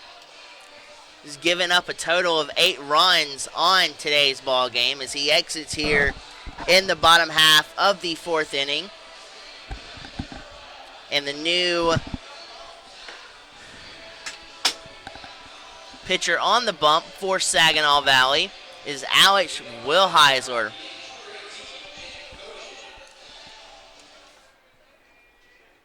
No record. 4th appearance. 4 2/3, 9 hits, 10 runs, 7 of them earned. The ERA is 13.5. 1 walk, 3 strikeouts, 5 strikeout per every 9 inning.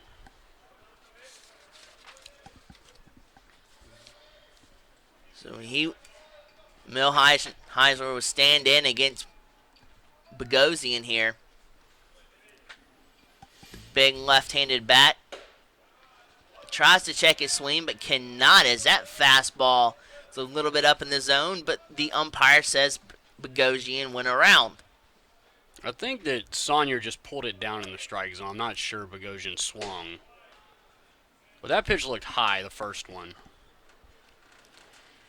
As the second offering hits the strike zone inside to Bogosian, but catches the inside corner. As that pitch, Milheisler tries to do the same type of pitch again, but misses the inside corner this time around. It's 2 ball and 1 strike.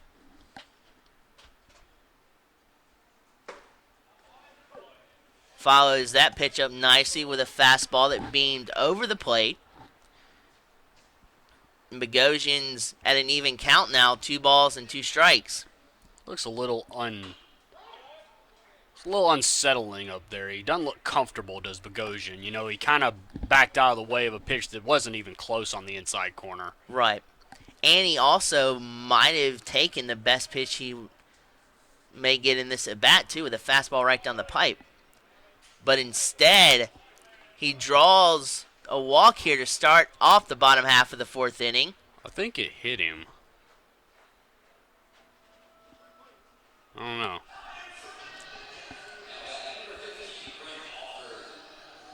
It was just 2-2, so I think it hit him. Yeah, that's right. Bogosian on a hit by pitch reaches first base. As Alford now comes calling it the dish for the Jaguars. There he goes. Bogosian taken off, but believe that will be redone as Alford gets a piece of that Milheisler offering.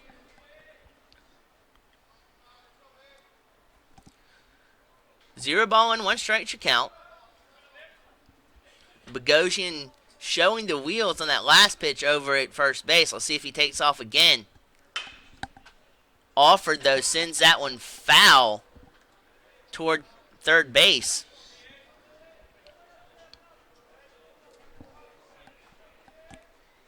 And Carson fielded that one in front of the bag at third, so it is deemed foul.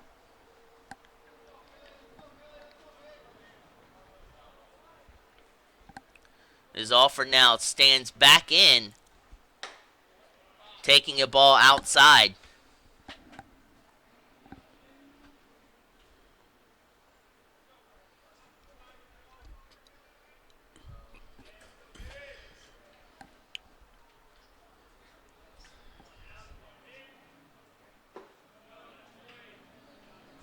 So again, a good eye allows Alford the chance to stay into the batter's box here. It is now 2 balls and 2 strikes.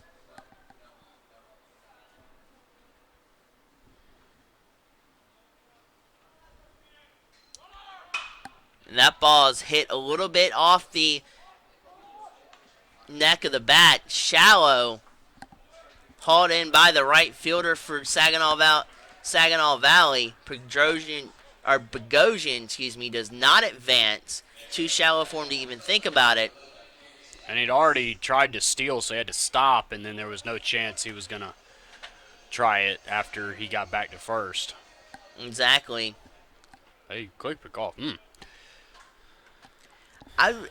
That's something that's really impressed me with Saginaw, though, is their quick pickoff attempts. They're quick to the gun in terms of moving their body around to throw over. Carrington Evans stands in. A breaking ball there. Great first pitch breaking ball. Usually hitters are thinking first pitch fastball, so why not confuse him with a first pitch breaking ball, and it worked to a dandy for Saginaw Valley. Like another one there, too. This one had a little bit too much sinking action on it. It broke into the dirt.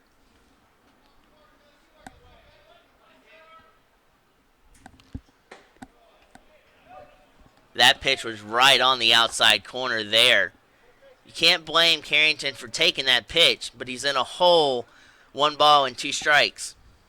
It's like Bogosian's shortened his lead just a touch. That's there, too. And Carrington Evans, see you later, down on strikes, walking back to the dugout. And the last hope here in the 4th inning for the Jaguars is Jamal Cummings. Now, again, remember, fans, due to Saginaw Valley being from Michigan and them trekking down to Augusta, we are only playing 7 innings. And also, they are playing another game here at Lake Olmsted Stadium against another college after Augusta gets through playing Saginaw. Pitch looked good from Millheiser. I guess it was low. He didn't even come set there. And that could have been a balk. He was able to get away with that. As Cummings now has a little bit of the pressure taken off of him, but it's back even at 1-1 with that foul off to the left.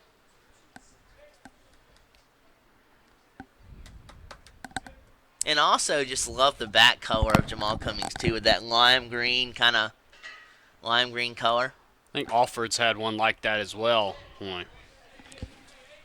And that ball, change up that Cummings was not expecting, and he swings right through it. So 2 outs here in the 4th inning. Millheiser. Oh. Looked like it hit Cummings maybe in the hand there as he is off to first base. And again, opportunities come either with contact power or free opportunities, as you're seeing right now, as 2 hit batsmen have runners at first and second for the Jaguars. And now back to the top of the order in Cody Lanford standing in for the Jaguars. That could have been 2 different things. I did not think it was a hit by pitch. It was either going to be a called third strike or a ball. I did not think that it hit him, but apparently it did. And that ball scoots away from Saunier far enough to where both runners from second and first move up to second and third. Now, it gets a little intriguing because with 2 outs now in the 4th inning, you have runners at second and third. Jaguars could extend the lead even further, but there are 2 outs in the 4th inning.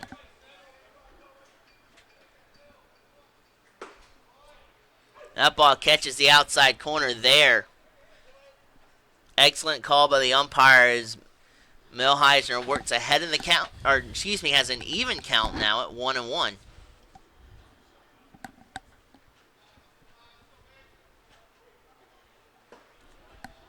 Again, a strike scoots in over the heart of the plate as it's a 1-ball-and-2-strike count. 2 outs.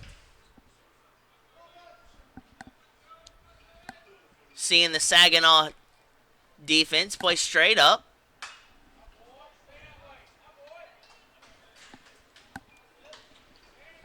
Good job from Lanford fouling that pitch off.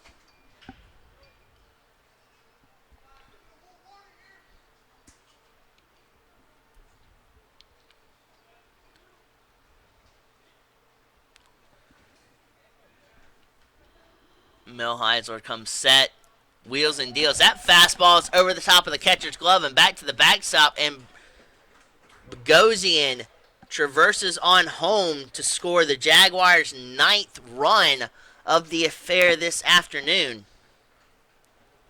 Well, you talk about a double whammy, a pass ball and wild pitch in this at-bat alone. So recklessly wild for Saginaw Valley State is Millheisler, who has come in for Clark here and has not been able to shut the door on the Jaguars' offense.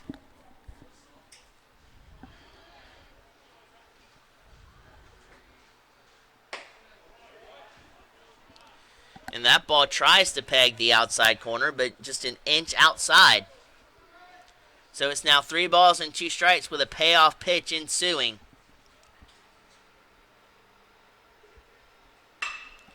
Ball served in the left field. Great piece of hitting there from Lanford. Scores Cummings. And the Jaguars keep tacking on run after run to make it 10-3 here in the 4th inning.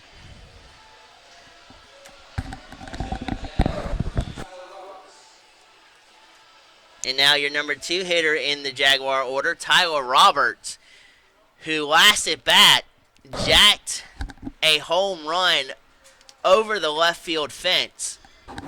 Great piece of hitting by Roberts, as that was his first home run of his career here at Augusta U.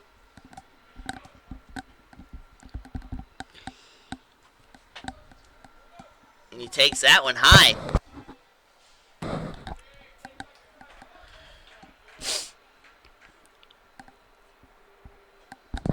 And again, a throwback over to first base.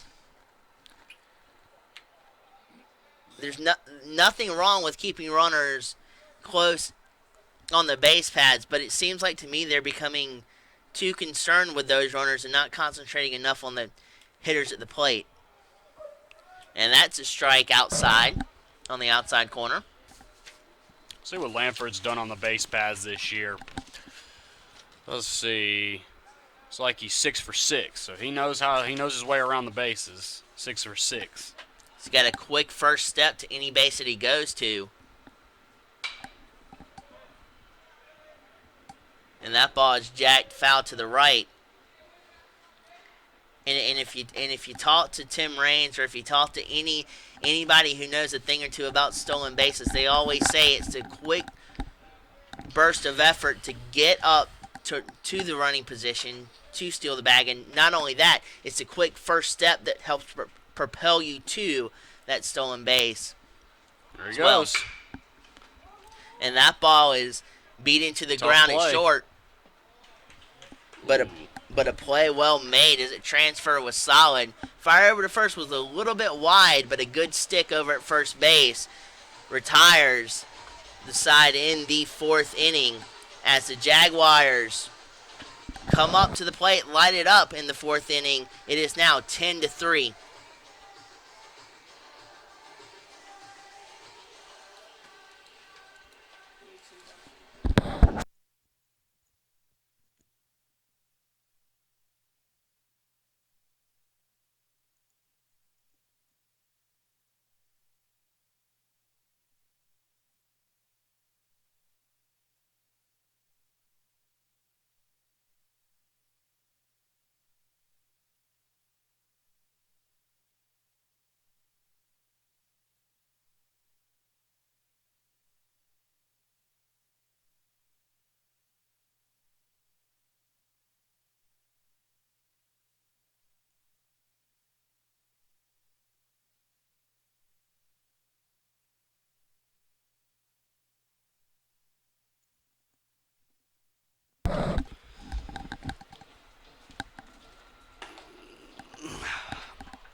as we head to the top half of the 5th inning. That'll do it for my play-by-play calling today, as I will turn it back over to my partner James for the play-by-play. I'll still be on color, but James, take it away. First pitch from Pugh is a strike. Thank you very much, Blake. This is Chad Carson, who's 1 for 2, single RBI back in the first and a foul out in the second. And he fouls that one off. Heads up. Ooh. Nothing in 2. Pugh quickly ahead. Third inning work for Pugh. Just one hit given up from him out of the pen. There's the other team coming into the stadium right now. All blue. They look like the Cubs. Pitch from Pugh. Fly ball, right center field. Cummings is on the run for this one, and he got it. A little underhand catch, but he got it. There's the speed of Jamal Cummings. If he didn't have the speed he possesses, that ball drops and they have a runner on first base. Looks like Shorter is the team that's going to play. They look more like the Royals than the Cubs. Yeah, it's more of that royal. It's like a royal dark blue, and if it's any association with the Royals at all, I mean this team is going to be really good. But as we pointed out, it is Shorter College coming into play Saginaw Valley State after we get done here playing Saginaw Valley State. Nothing in 2 to Colin Winters, who is 1 for 2, a single RBI in the second, and a fly out to left back in the first. Nothing in 2. Pugh, here it comes. Swing and a miss, got him on 3 pitches. Absolutely terrorizing on the mound for Pugh, setting him up beautifully, and then not backing down, sending a fastball inside, tying up the hands, a violent swing, but he's out and he's back in the dugout. That'll bring up Turner, Adam Turner, right fielder. First pitch to him. High for ball 1. Turner's 1 for 2, a single and a strikeout. A single back in the first, a strikeout in the third. Pugh has looked nothing short of spectacular since he came in to the game for Fairburn, who struggled a little bit. Fly ball into left field. Evans on the run for it, but it's going to... Is it a fair ball? No, it's foul. A scary, loud first strike there. Jeez, Louises. If he'd have kept his hands inside the baseball a little bit more and straightened that out, it'd have been damage done for Saginaw Valley. Winters has hit only 1 home run on the year, 7 RBIs on the year as well. 1-1 from Pugh, 2 outs in the inning, a fly out and a strikeout. Here's the 1-1. Fly ball right field, right at Sperlin, though. He gathers it in. And just like that, the inning comes to a close. Another clean inning for Pugh. He continues to look great. 3 innings, 1 hit, and no runs across. So the bottom of the 5th we go. 10-3, Augusta on top.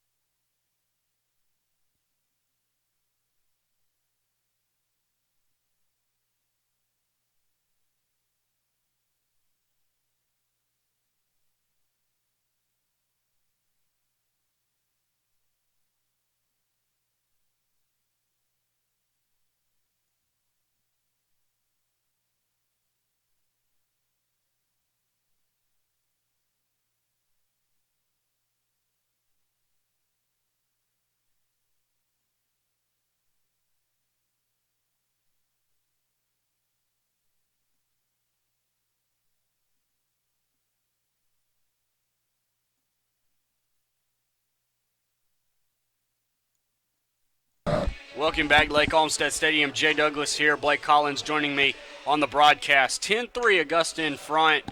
Looks like 9 hits for Augusta, 8 for Saginaw Valley.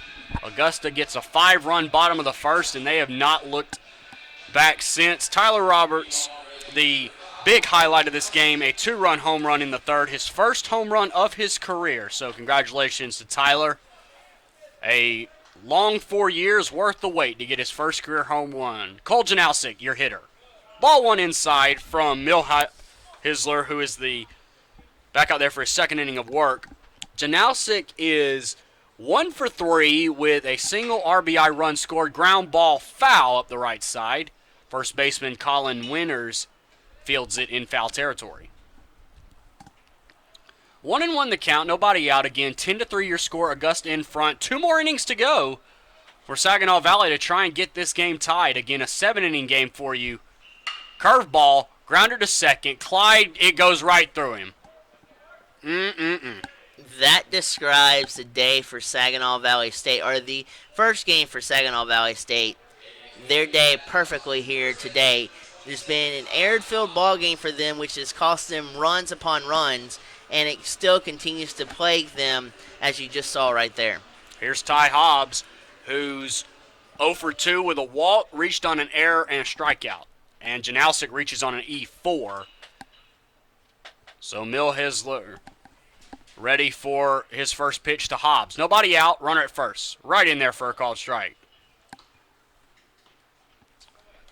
See, Janausic is 3 for 3 on stolen bases, so a semi-threat to run. Not going. Ball downstairs. 1-1 now. The Augusta pen is up and warming. I would not be surprised to see if Chris Howell elects to put on a hit and run in this situation. See what Hobbs can do. Winters at first holding Janausic on. Pitch home.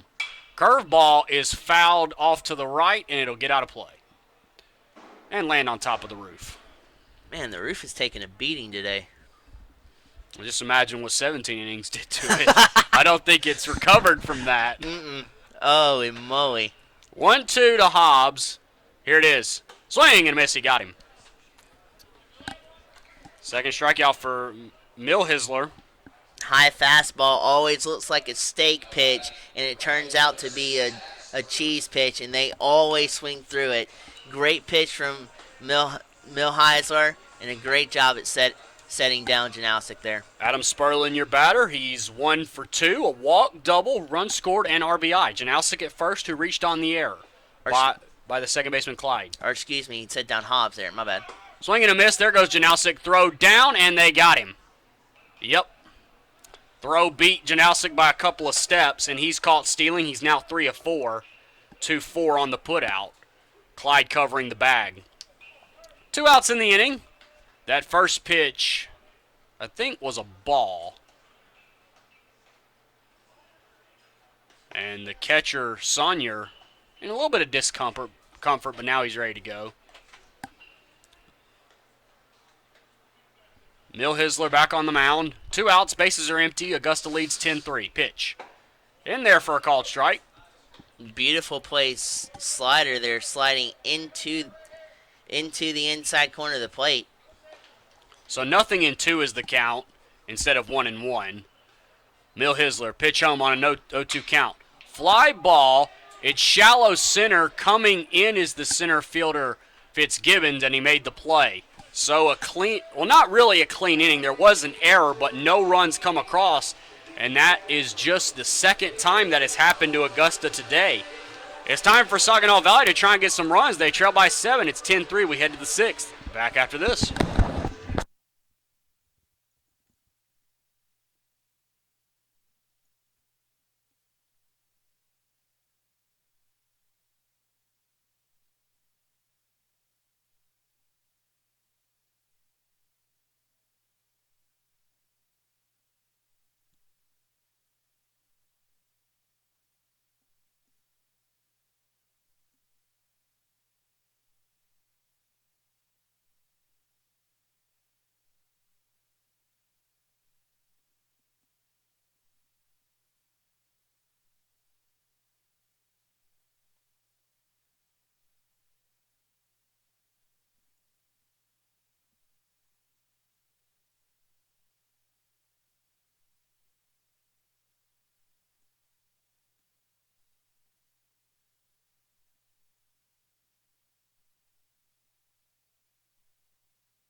We have a call to the bullpen for Augusta. They lead 10-3. Tony Jones is your new pitcher. He is a 6'1 sophomore, 175 pounds from right here in Augusta, Westside High School. No record. It'll be his fourth appearance, 18.69 the ERA. 4 1/3 innings pitched, 9 hits, 9 runs, all of them earned, 3 walks, 2 strikeouts. Opponents hitting .450 against Tony Jones. So Pugh, absolutely spectacular. 3 innings pitched, no runs, only 1 hit, 3 strikeouts. He did not walk anybody either. Yeah, that's been a staple for the Jags this season. The bullpen coming in tight situations and just slamming the door on their opponents. Absolutely has been a fortified position for Chris Howell and the Jags. And I believe Pugh's in line to get the win here. I don't think Fairburn pitched enough innings to be in line for the win, but we'll wait and see. It is the 6-7-8 due up. And we actually have a pinch hitter. Fly ball left field. Evans towards the line in foul territory. It's out of play. I believe that was Jacob Mansfield that shot that ball into left. Number 12, yes indeed, a freshman. No average, 0 for 1 on the season. So Mansfield is in for Wilson.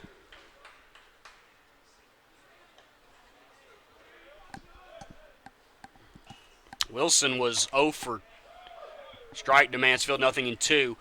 Wilson was 1 for 2, a fielder's choice in the first and a single in the third. And Jones is ahead, nothing in 2. Pitch home. Fly ball out of play left side. Stays 0-2. 10-3 Augusta in front. A 5-run first, a 3-run third, and a 2-run fourth. Tyler Roberts. He'll be the story of the day. 2-run home run, first of his career. Jones, nothing in 2. Wind and pitch. High for ball 1. Yeah, the Jaguars' bats have been cooking on all cylinders today. Would have liked to have seen some of this on the second game on Saturday, but what a glorious day for them to at night like they have been. Just got a piece of that one. Still 2 strikes. Count remains 1-2. Yes, it is 1-2. So Mansfield, yeah, just his second at bat of the season. It'll be just his second appearance. Ground ball to second. Lanford is on it. Throw to first in time. Out number 1. And that'll bring up the designated hitter, Brooks, who is Colton Brooks. If there is no change, no, Brooks is going to hit. Colton Brooks will hit for himself. A foul out and an error on the day. He was also picked off. Bats from the left side. Jones, 1 out in the inning. Pitch home. Swing and a miss, strike 1. Actually, they call it a foul ball. And that call offered in the wrong spot, and he'll have to shake that off. On-plate umpire will give Jones a new ball and take some time for Alford to catch his breath here. Then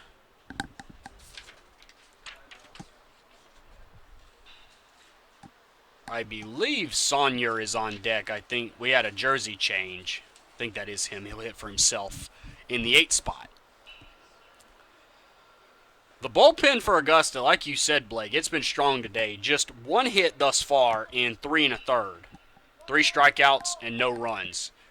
After Fairburn, I mean, he looked okay, just kind of didn't have his best stuff. But he did enough to hold the Saginaw Valley hitters down and then gave it up to his bullpen.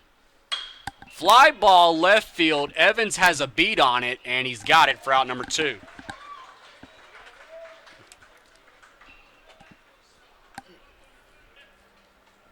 And now we might... Nope, never mind.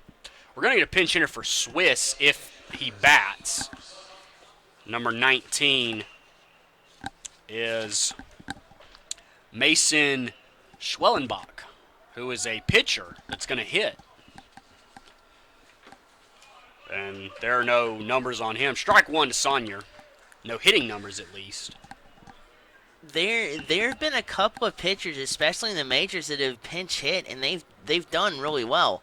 Uh, Ground ball to second. Lanford will have it on to first, 3 up and 3 down. That may be another jersey change. We'll check it next inning. But the Cardinals go quietly, 3 up and 3 down. Jones does his job. The Jags still lead 10-3. We are into the bottom of the sixth when we come back. 10-3 Augusta on top.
Back here at Lake Olmsted Stadium, Saginaw Valley has made some changes here. We'll try and get those to you as quickly as we can. The new pitcher is number 7. It is Austin Coyne. And on the year, actually nothing for him. But Coyne is the new pitcher, and Jake Bogosian is the hitter, who's 0 for 1 rather. A walk hit by pitch, 2 runs scored, ball outside from Coyne. So Mill Hisler goes 2 innings, gives up 1 hit, 2 runs, both of them earned, ground ball foul up the right side from Bogosian, and struck out 2. So his day is done, and I believe Clark is in line for the loss right now. Both teams have gone to their third pitcher. Bogosian, 2 runs scored, hit by pitch, a walk, and a ground out. 1-1. Did he go? And they're saying it hit him again. Yeah, they're saying it hit him. That's twice today for Bogosian. Going to have some bumps and bruises come the morning. But all in a day's work. His team's looking good right now to get the win. Brent Alford, your hitter now. The catcher, who's 0 for 2. He's also been hit by a pitch, scored a run, struck out, and flown out. Bogosian at first, Coyne your pitcher. Pitch home. In there for a called strike.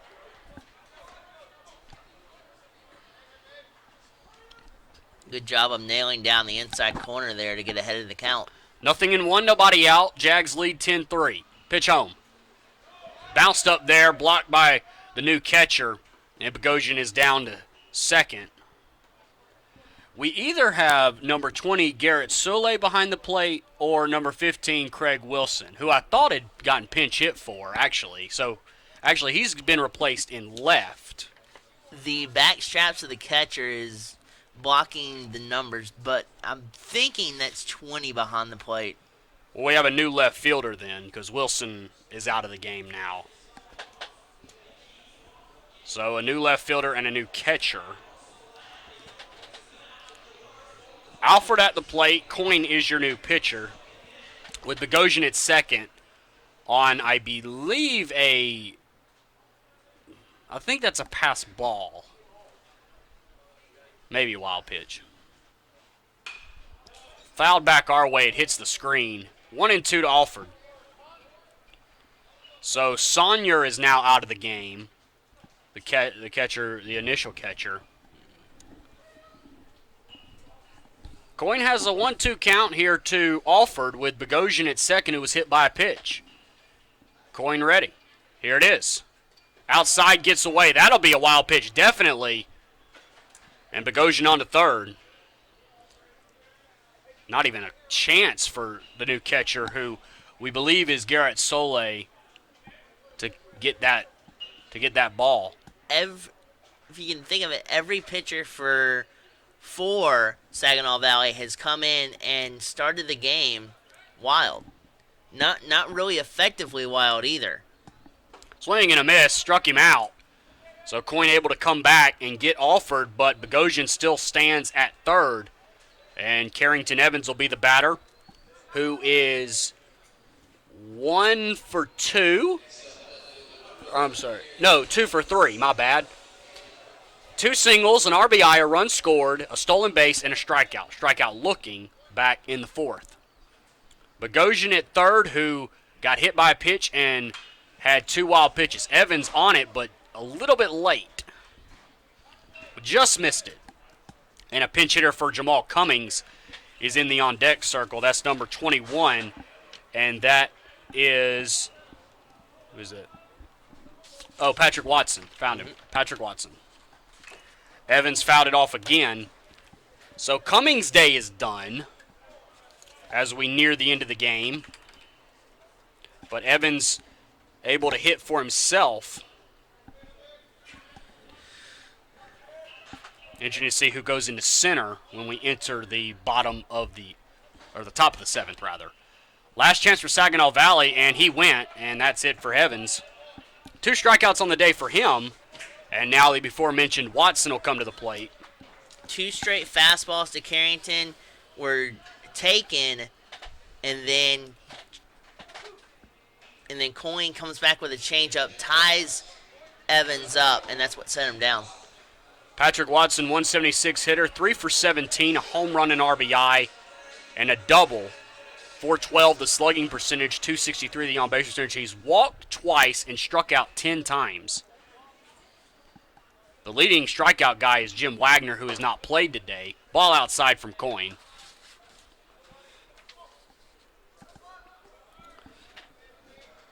Bogosian at third, who was hit by a pitch and advanced all the way to third on 2 wild pitches.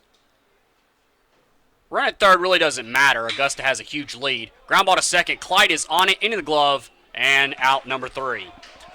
So we'll go to the 7th. 7 runs stand between Augusta and an at-bat. See what Saginaw Valley can muster up when we come back.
Back here, last chance for Saginaw Valley.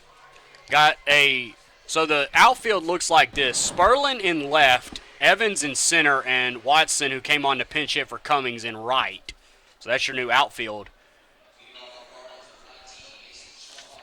Yeah, Schwellenbach is going to be the guy to hit for Swiss. And Jones is back out for his 2nd inning of work. Schwellenbach. Pitch hitter from the right side, number 19. And first pitch swinging is a base hit to left past the diving third baseman of Janowski. And Saginaw Valley, that's what they need. Just need runners. Don't care how you get them, you just need them. Fast inside the baseball, tattooed it, exploded with torque through his midsection, just tattooed it past Janowski at third. Great piece of hitting. Schwellenbach at first. Clyde, the hitter, is 1 for 2. A walk, a double, and a run scored. Runner at first doesn't matter. Strike one on the outside corner. Augusta playing with a 7-run lead here in the... This is the last inning, as Saginaw Valley has a game after this, so this will be the last inning. Fly ball out of play left side, foul. Nothing in 2 to Clyde. You want to take one at bat at a time, but Saginaw would need the bases loaded and for all of those runners to come in, plus 3 other runners on base to come in and score to tie this ball game up. Fly ball left center field is going to get down. Around second is Schwellenbach. They will give him the green light to come home. He'll get there. Clyde's going to try to get all the way to third. The throw coming in, it won't be there. Just absolutely strokes it into left center field, and the Jaguars could not recover fast enough, but got good aluminum on it through the hands extending through the baseball, and don't look back, but Saginaw Valley just might have what it takes to come back in this ballgame. So Blackwell is the hitter. A pinch hitter is Nate Blackwell, senior, 5'10", 180 pounds. I'm surprised that Janowski is playing even with the bag. That run doesn't matter. That's a foul ball, and that did not look good at all where that got Blackwell. No, I think it looked like it hit him in the knee. So there were no numbers on Schwellenbach, and do we have any numbers on Blackwell? Yes, we do. 333 hitter, 2 RBIs, no home runs, just 1 for 3. No, his hit was not an extra base hit. He struck out once, has not walked. Pitch home. Ground ball past Janowski, base hit. 10-5, and now it kind of tightens up a little bit. It's been cut in half. That might be it for Jones. That lefty warming up. Howell might go one more run with him to see if he can get out of it, because you're not in a pressure situation as of yet. Looks like we got another pinch hitter as well. This might be Soleil. It is. Yeah. So Garrett Soleil is pinch hitting for Carson. Saginaw Valley pulling out all the stops here. We got another pinch hitter on deck, number 25. Ground ball to third past Janowski again. That's the third straight ball hit past Janowski, even with the bag at third. They are finding the hole, exploiting it, and now Chris Howell was coming out to make the pitching change. Yeah, can't go anymore. I mean, they have just barreled up Jones. No outs in the inning. Augusta still has the lead, but it gets a little bit stressful here. The pinch hitter, by the way, number 25, is Garrett Edding, so he will be the hitter for Winters when we come back. First and second, nobody out. 2 runs are already in. This is turning up to be a good finish, and we're back in a moment.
Back here at Lake Olmsted Stadium, it's getting exciting.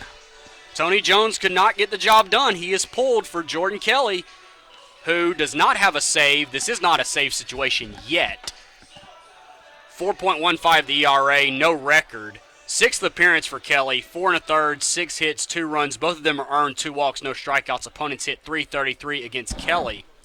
And the pinch hit, and Saginaw Valley continues to go to their bench. Garrett Edding is the pinch hitter. Redshirt freshman, 6 foot, 200 pounds from Hamilton, Michigan. And it looks like Cole Janowski is taking a step back to try to take up that hole that the Saginaw Valley keeps exposing over there on the left side. Ball outside. There have been 4 hits in the inning, and they have all gone to the left side. Actually, one hit went to... No, I think all of them went to the left. All of them so far have gone in between shortstop and third. Of course, the triple by Clyde went to left center. Yeah, except for that one. Swing and a miss by Edding. He substitutes in for Winters, who was 1 for 3 with a single and an RBI. RBIs in this inning from Clyde and Blackwell. 2 runs here in the 7th. This is Saginaw's last chance. Ooh, curveball stays a bit high. 2-1. It's a phenomenal take, a tough take. Schwallenbach and Clyde have scored the runs for Saginaw. They trail 10-5. They have now out-hit Augusta 12-9. Kelly ready. 2-1 pitch. Inside. Good stop by Alford to prevent an advance. Got a little too much mustard on that pitch and pulled it. Didn't get on top of the baseball, just pulled it to the left, and it sank on him. Another arm down there in the pin for Augusta. Turner will hit for himself. That's in there for a called strike. Big pitch by Kelly. He's got to throw another one here to try and get the crucial first out of the inning. Yeah, Adam Turner will hit for himself. Number 33 on deck. Full count, payoff pitch. Kelly on the way. Ground ball, it will get through the right side. Lanford can't get to it. A run is going to score in Blackwell. That ball just had eyes. It was a slow ground ball, and Lanford tried to get to it to prevent Soleil from advancing to third. He could not. This is a prime example of putting the ball in play and seeing what happens. With that seeing eye single, he just beat that into the ground in a position where Lanford nor Hobbs could get to it. Excellent piece of hitting right there, and turns in for a run for Saginaw. So Turner now has a opportunity to hit 10-6. 3 runs are in. Good block by Alford. If they can get the bases loaded here, then the runner at home would have to score for them to tie this ball game up. But they've done an excellent job at That's coming fisted back. into right field. Lanford has a beat on it. It actually is very shallow. It barely left the infield.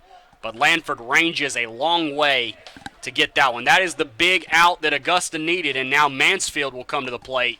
He pinch hit for Wilson back in the 6th and grounded out. Tense moments right here for Augusta, but it is a lefty-lefty matchup for Kelly. First and third, 3 runs already in. In there for a called strike.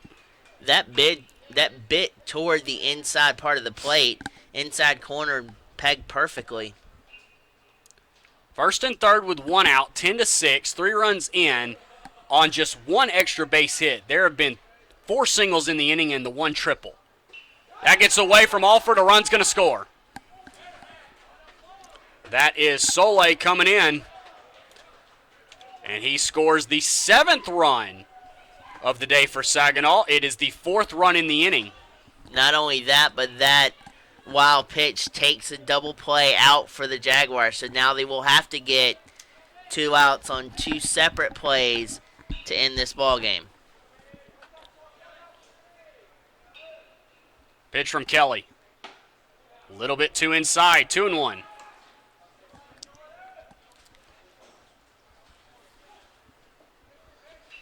Edding at second. He has an RBI in this inning. Pitch from Kelly. Fly ball, very shallow, and it's going to drop. Out was Roberts, and Sperlin was in, and he couldn't make, and neither could make the play. And the tying run comes to the plate, and that might do it for Kelly.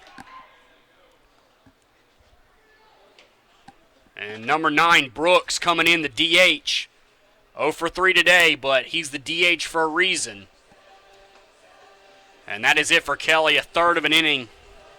And another call to the bullpen. So that's 2 hits given up by Kelly. And the new pitcher is going to be, I can't grab the number. It is a righty. We'll have the new pitcher when we come back. Well, actually, he's going to turn around for me to see. 18? No, it wouldn't be 18. We'll be back right after this.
Back here at Lake Olmsted Stadium, it is getting interesting. It is now 10-7, 4 runs by the Cardinals here in the 7th. I am Jay Douglas. Blake Collins is on commentary with me. Joey Stillwell is the new pitcher. 0-1 record. He does have a save. This is a save situation. 5th appearance, 3.38 the ERA. 5 1/3, 5 hits, 2 runs, both of them earned. A walk, 8 strikeouts. Opponents hit .263 against Joey Stillwell, the 3rd pitcher of the inning. Jones did not record an out, so his final line was an inning, 4 hits, 2 runs, both of them earned, no walks, no strikeouts.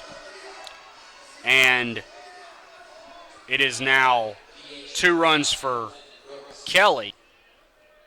As he just goes a third of an inning, the runners on base are his responsibility.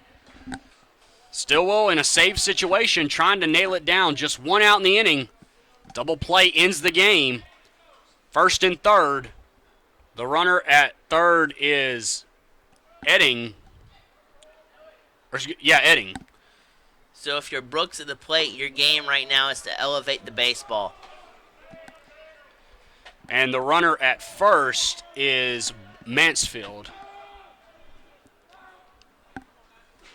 Did not make that change. Got it now. Fly ball foul. 1-1 the count. Brooks then, number 28 for Saginaw Valley, is Matt Malgi. So it's 28, not 20. Although Soleil was in the game, he was playing 3rd. 1-1, Stillwell delivers. Swing and a miss, got him. 1-2 now. 1 out in the inning. This is a big pitch coming up to try and get that 2nd out of the inning. Tying run at the plate, though. He set him up perfectly with a changeup, opens up the door for a high fastball. Let's see what Stillwell does here. Brooks ready. Pitch home. On the way. Swing and a miss. He got him. First base is occupied, so no throw will need to be made. That is a huge strikeout for Stillwell. And now it's on the bat of number 28, Malgi. Redshirt freshman, 5'10", 180 pounds from Woodbridge, Ontario. He pitch hits for Sonier.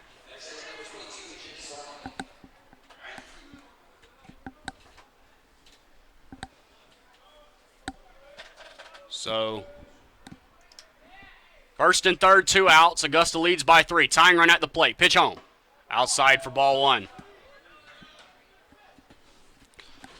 Schwellenbach, who started this inning with a single, is on deck. 0-1, 2 outs. Tying run at the plate. Here's the pitch. In there for another strike. 0-2. Stillwell a strike away. Augusta a strike away. Stillwell peeks in. I wouldn't fool around, though. I'd go right after him. Here's the pitch. Just missed. Did not ring him up. Tried to nail the outside corner there. Tried to bite back the outside corner, but could not tail back far enough. Stillwell set. 1-2. First and third, 2 outs, tying run at the plate. 10-7, Augusta leads. Here's the pitch. Low and inside. There goes the runner to second. I'm surprised they throw down. Did they get him? Yes! Well, that's why you throw down. What a way to end a ball game, though. My goodness. Well, Stillwell will get the save. The win, I believe, will go to Cody Pugh, and despite a 4-run 7th inning, Saginaw Valley will come up just short. But what an effort by those guys. They score 4 runs in the 7th. The first 5 to hit reached on hits. But the bullpen at the end of the day gets the job done for Augusta. Blake, your final takeaway. My final takeaway is the bats came to life. Our bullpen could use a little bit more work, especially in tighter situations. Not only that, but as we talked about earlier in the game, they're starting to get more aggressive, but it's selective aggressiveness, which allowed them to get some of the runs back that they didn't get on Saturday. So great piece of hitting, great work from the Jaguars. We'll see what happens as we come back to Lake Olmsted Stadium on Friday against UNC Pembroke. Well, just for Augusta, 2 hits for Lanford, 2 hits for Roberts. Of course, one of them was his first home run of his career. 2 runs scored for Jake Bogosian. And that's as far as the multi things go. Evans had a couple hits as well. He had a run scored and an RBI. So pretty balanced day for Augusta. And for Saginaw Valley, Clyde, their leadoff hitter, had 2 hits, 2 runs scored. They had a multi-hit day from the 9-hole in Swiss, who had a hit, and Schwellenbach, who had a hit as well. 2 runs scored from the 9 spot as well. 2 hits between Carson and Soleil. 2 hits between Winters and Edding. 2 hits between Wilson and Mansfield as well. So pretty balanced day for them. The rally comes up a bit short. Clark, the tough luck loser, his offense almost bailed him out. Again, Pugh the win and Stillwell the save. Well, I tell you, my 2 times have been very exciting. And, you know, I'm out of words right now. I'm out of words. It's been a pleasure. It has. It's been exciting and a pleasure. So, best of luck to y'all the rest of the season. Yeah, y'all have UNC Pembroke a weekend series, and then Armstrong State a weekend series here. So I got a few more games here. So with the win, Augusta's now 7-10. With the loss, Saginaw Valley is now 2-7. They actually won their last 2 ball games, but come up on the short end of the stick today. Blake, any final last words? It was an awesome day today to see the bats finally pierce through the veil and come alive to garner a win. More consistency with that, I'm sure, as Chris Howell would like to see, as well as the rest of the Jaguars. But all in all, phenomenal day. Bullpen anchored down as we usually do. A little bit rustic at the final inning, but overall a very good day for the bullpen and the offense coming to life for the Jaguars. We'll see if that continues, as you said, on Friday against Pembroke. Well, for Blake Collins, I'm Jay Douglas. It's been a great day. Augusta wins at 10-7. Until next time, our time is up, and we thank you for yours. Goodbye, everybody.